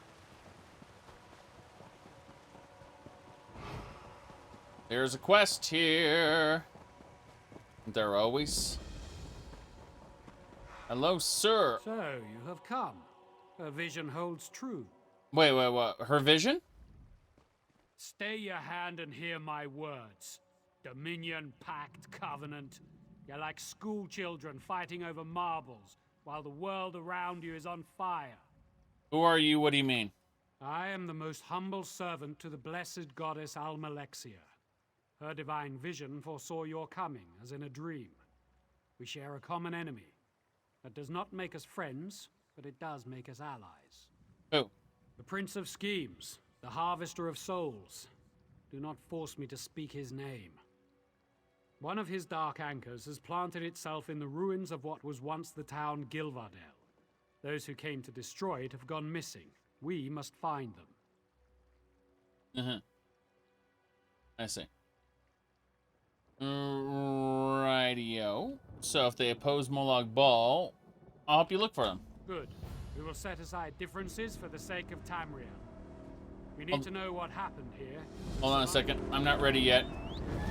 I gotta go find... A better chance of finding them if we split up and search. There's an anchor here. I need to go to the anchor. Oh god. Is this it? Oh, there it is. There's the anchor. Okay. Ooh, I was worried for a second. What, or is this not a real anchor? No, this is a quest anchor. Fuck. I freaked out because I thought this was an actual dark anchor. Okay. Let's go back to the person.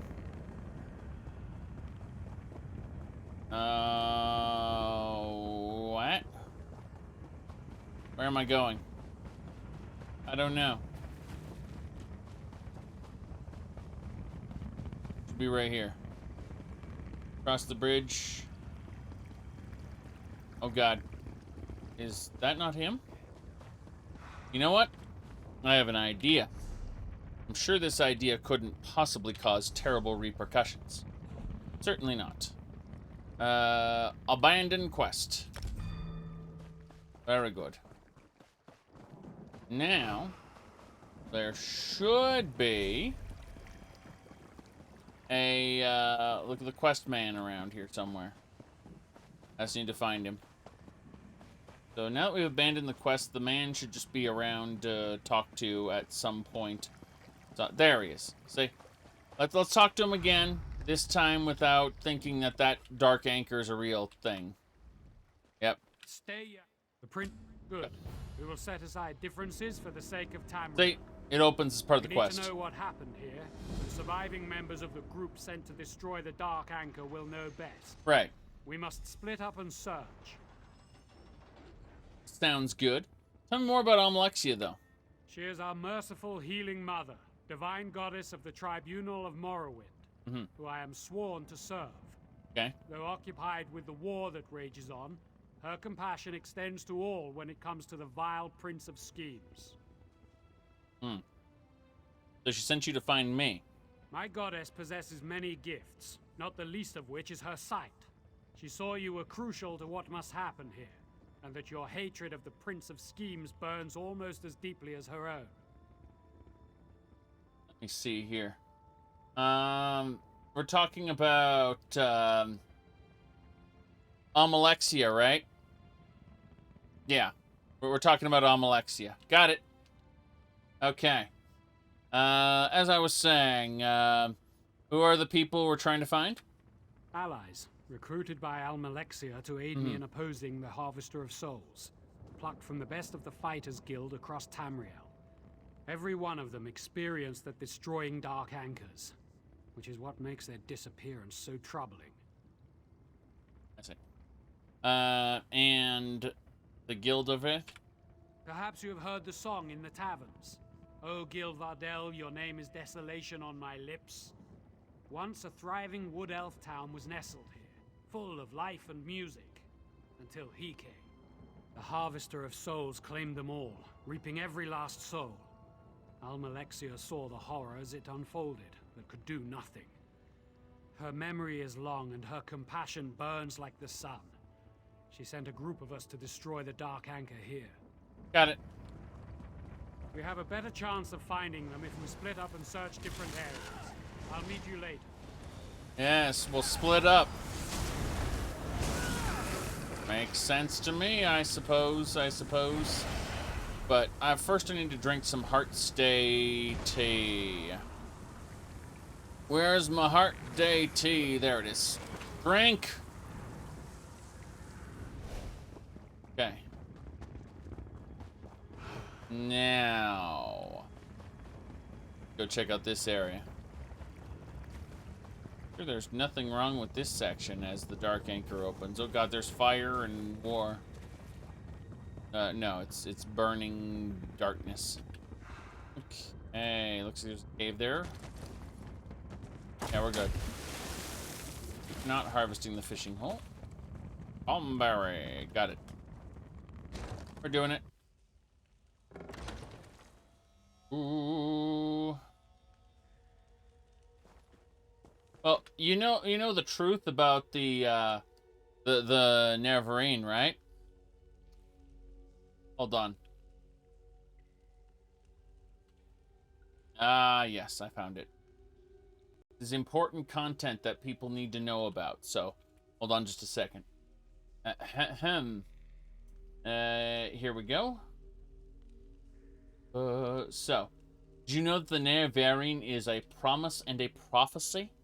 Here we go. The Neverine is a promise and a prophecy. We believe that, through the power of Azura, Nerevar will return to unite all Dunmer, House and Ashlander alike, and make Morrowind great again. The returned Nerevar will be known as the Neverine. Very good. Very good, ESO. Yes. Make Morrowind great again. Back when we killed Outlanders on sight and worshipped the Daedra to terrible effect. Are you all right?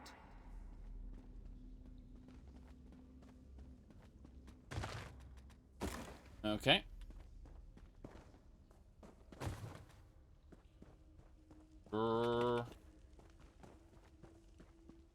Hello there. I'm supposed to talk to you, but I'd rather look at your spoiled food on the ground. That should do it.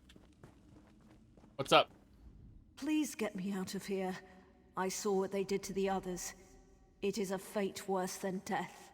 We fought the worm cultists to the center of Gilvardel, beneath the hollow tree. The Dark Anchor loomed before us, swarming with Daedra, like so many others we'd seen before. But it wasn't long before we realized something was different. We couldn't budge it. Nothing we tried worked. All around it was this feeling, a chill running down our spines. It was his presence, from when he reaped the souls of Gilvardel all those years ago. It's strengthening the Dark Anchor somehow. Hold on.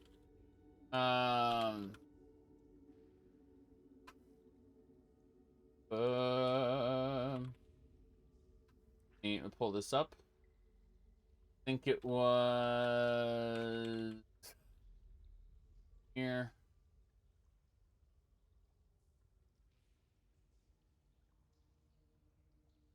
All right. So, as some of you may know the truth, specifically foul murder. Yes. Foul murder. And that's why the Nords sieged Red Mountain, because that was a valuable animal. That's what started the war. Yep. Okay. Now then, how do we destroy the anchor? There are evil devices planted in the earth. The worm cultists call them Fangs of Chaos. Right. They seem to be channeling the residual magic from Molog Ball's presence into the anchor. Ares tried to destroy one, but it killed him the instant he hit it. Really? How can we destroy them then? I don't know. If mortal weapons are useless, if even the most devastating magic fails, what hope do mere mortals have against the Prince of Schemes? Don't worry, Maeva. I'll see you safely away from this place. Nonsense. You and your friend here must destroy the Dark Anchor, or the others died in vain. You always put yourself last, don't you? Maeva's account of the Fangs gives me an idea. My idea for an ESO would be a sandbox MMO. Set it during the Imperial Simulacrum, that is the 10 years in which Jaeger Tharn ruled. Then, because during the Imperial Simulacrum, the different provinces started fighting amongst themselves, set a bunch of civil wars that players could pick, and they could be any race in any province because, you know, it was in the Third Era. No problem there. So, what you can do then is you can have players basically freely pick between various battlegrounds, which all would influence the reputations with each other. Kind of a Daggerfall-ish sort of sandbox. And that way players could, you know, shift the control and the balance between the different factions. And meanwhile, because it canonically took 10 years for the Eternal Champion to find all the staff pieces, every year you could have a specific, you could focus on one specific province and release a ton of new dungeons and content for that specific province each year. And that would coincide with when the Eternal Champion was supposed to have done this, except instead of the Eternal Champion doing it, you could have the entire player base. Instead of being a chosen one, quote-unquote, you could have the players together be, you know, working toward the common goal of, you know, unsealing the different staff pieces and fighting against Jaeger Tharn's minions, so on and so forth.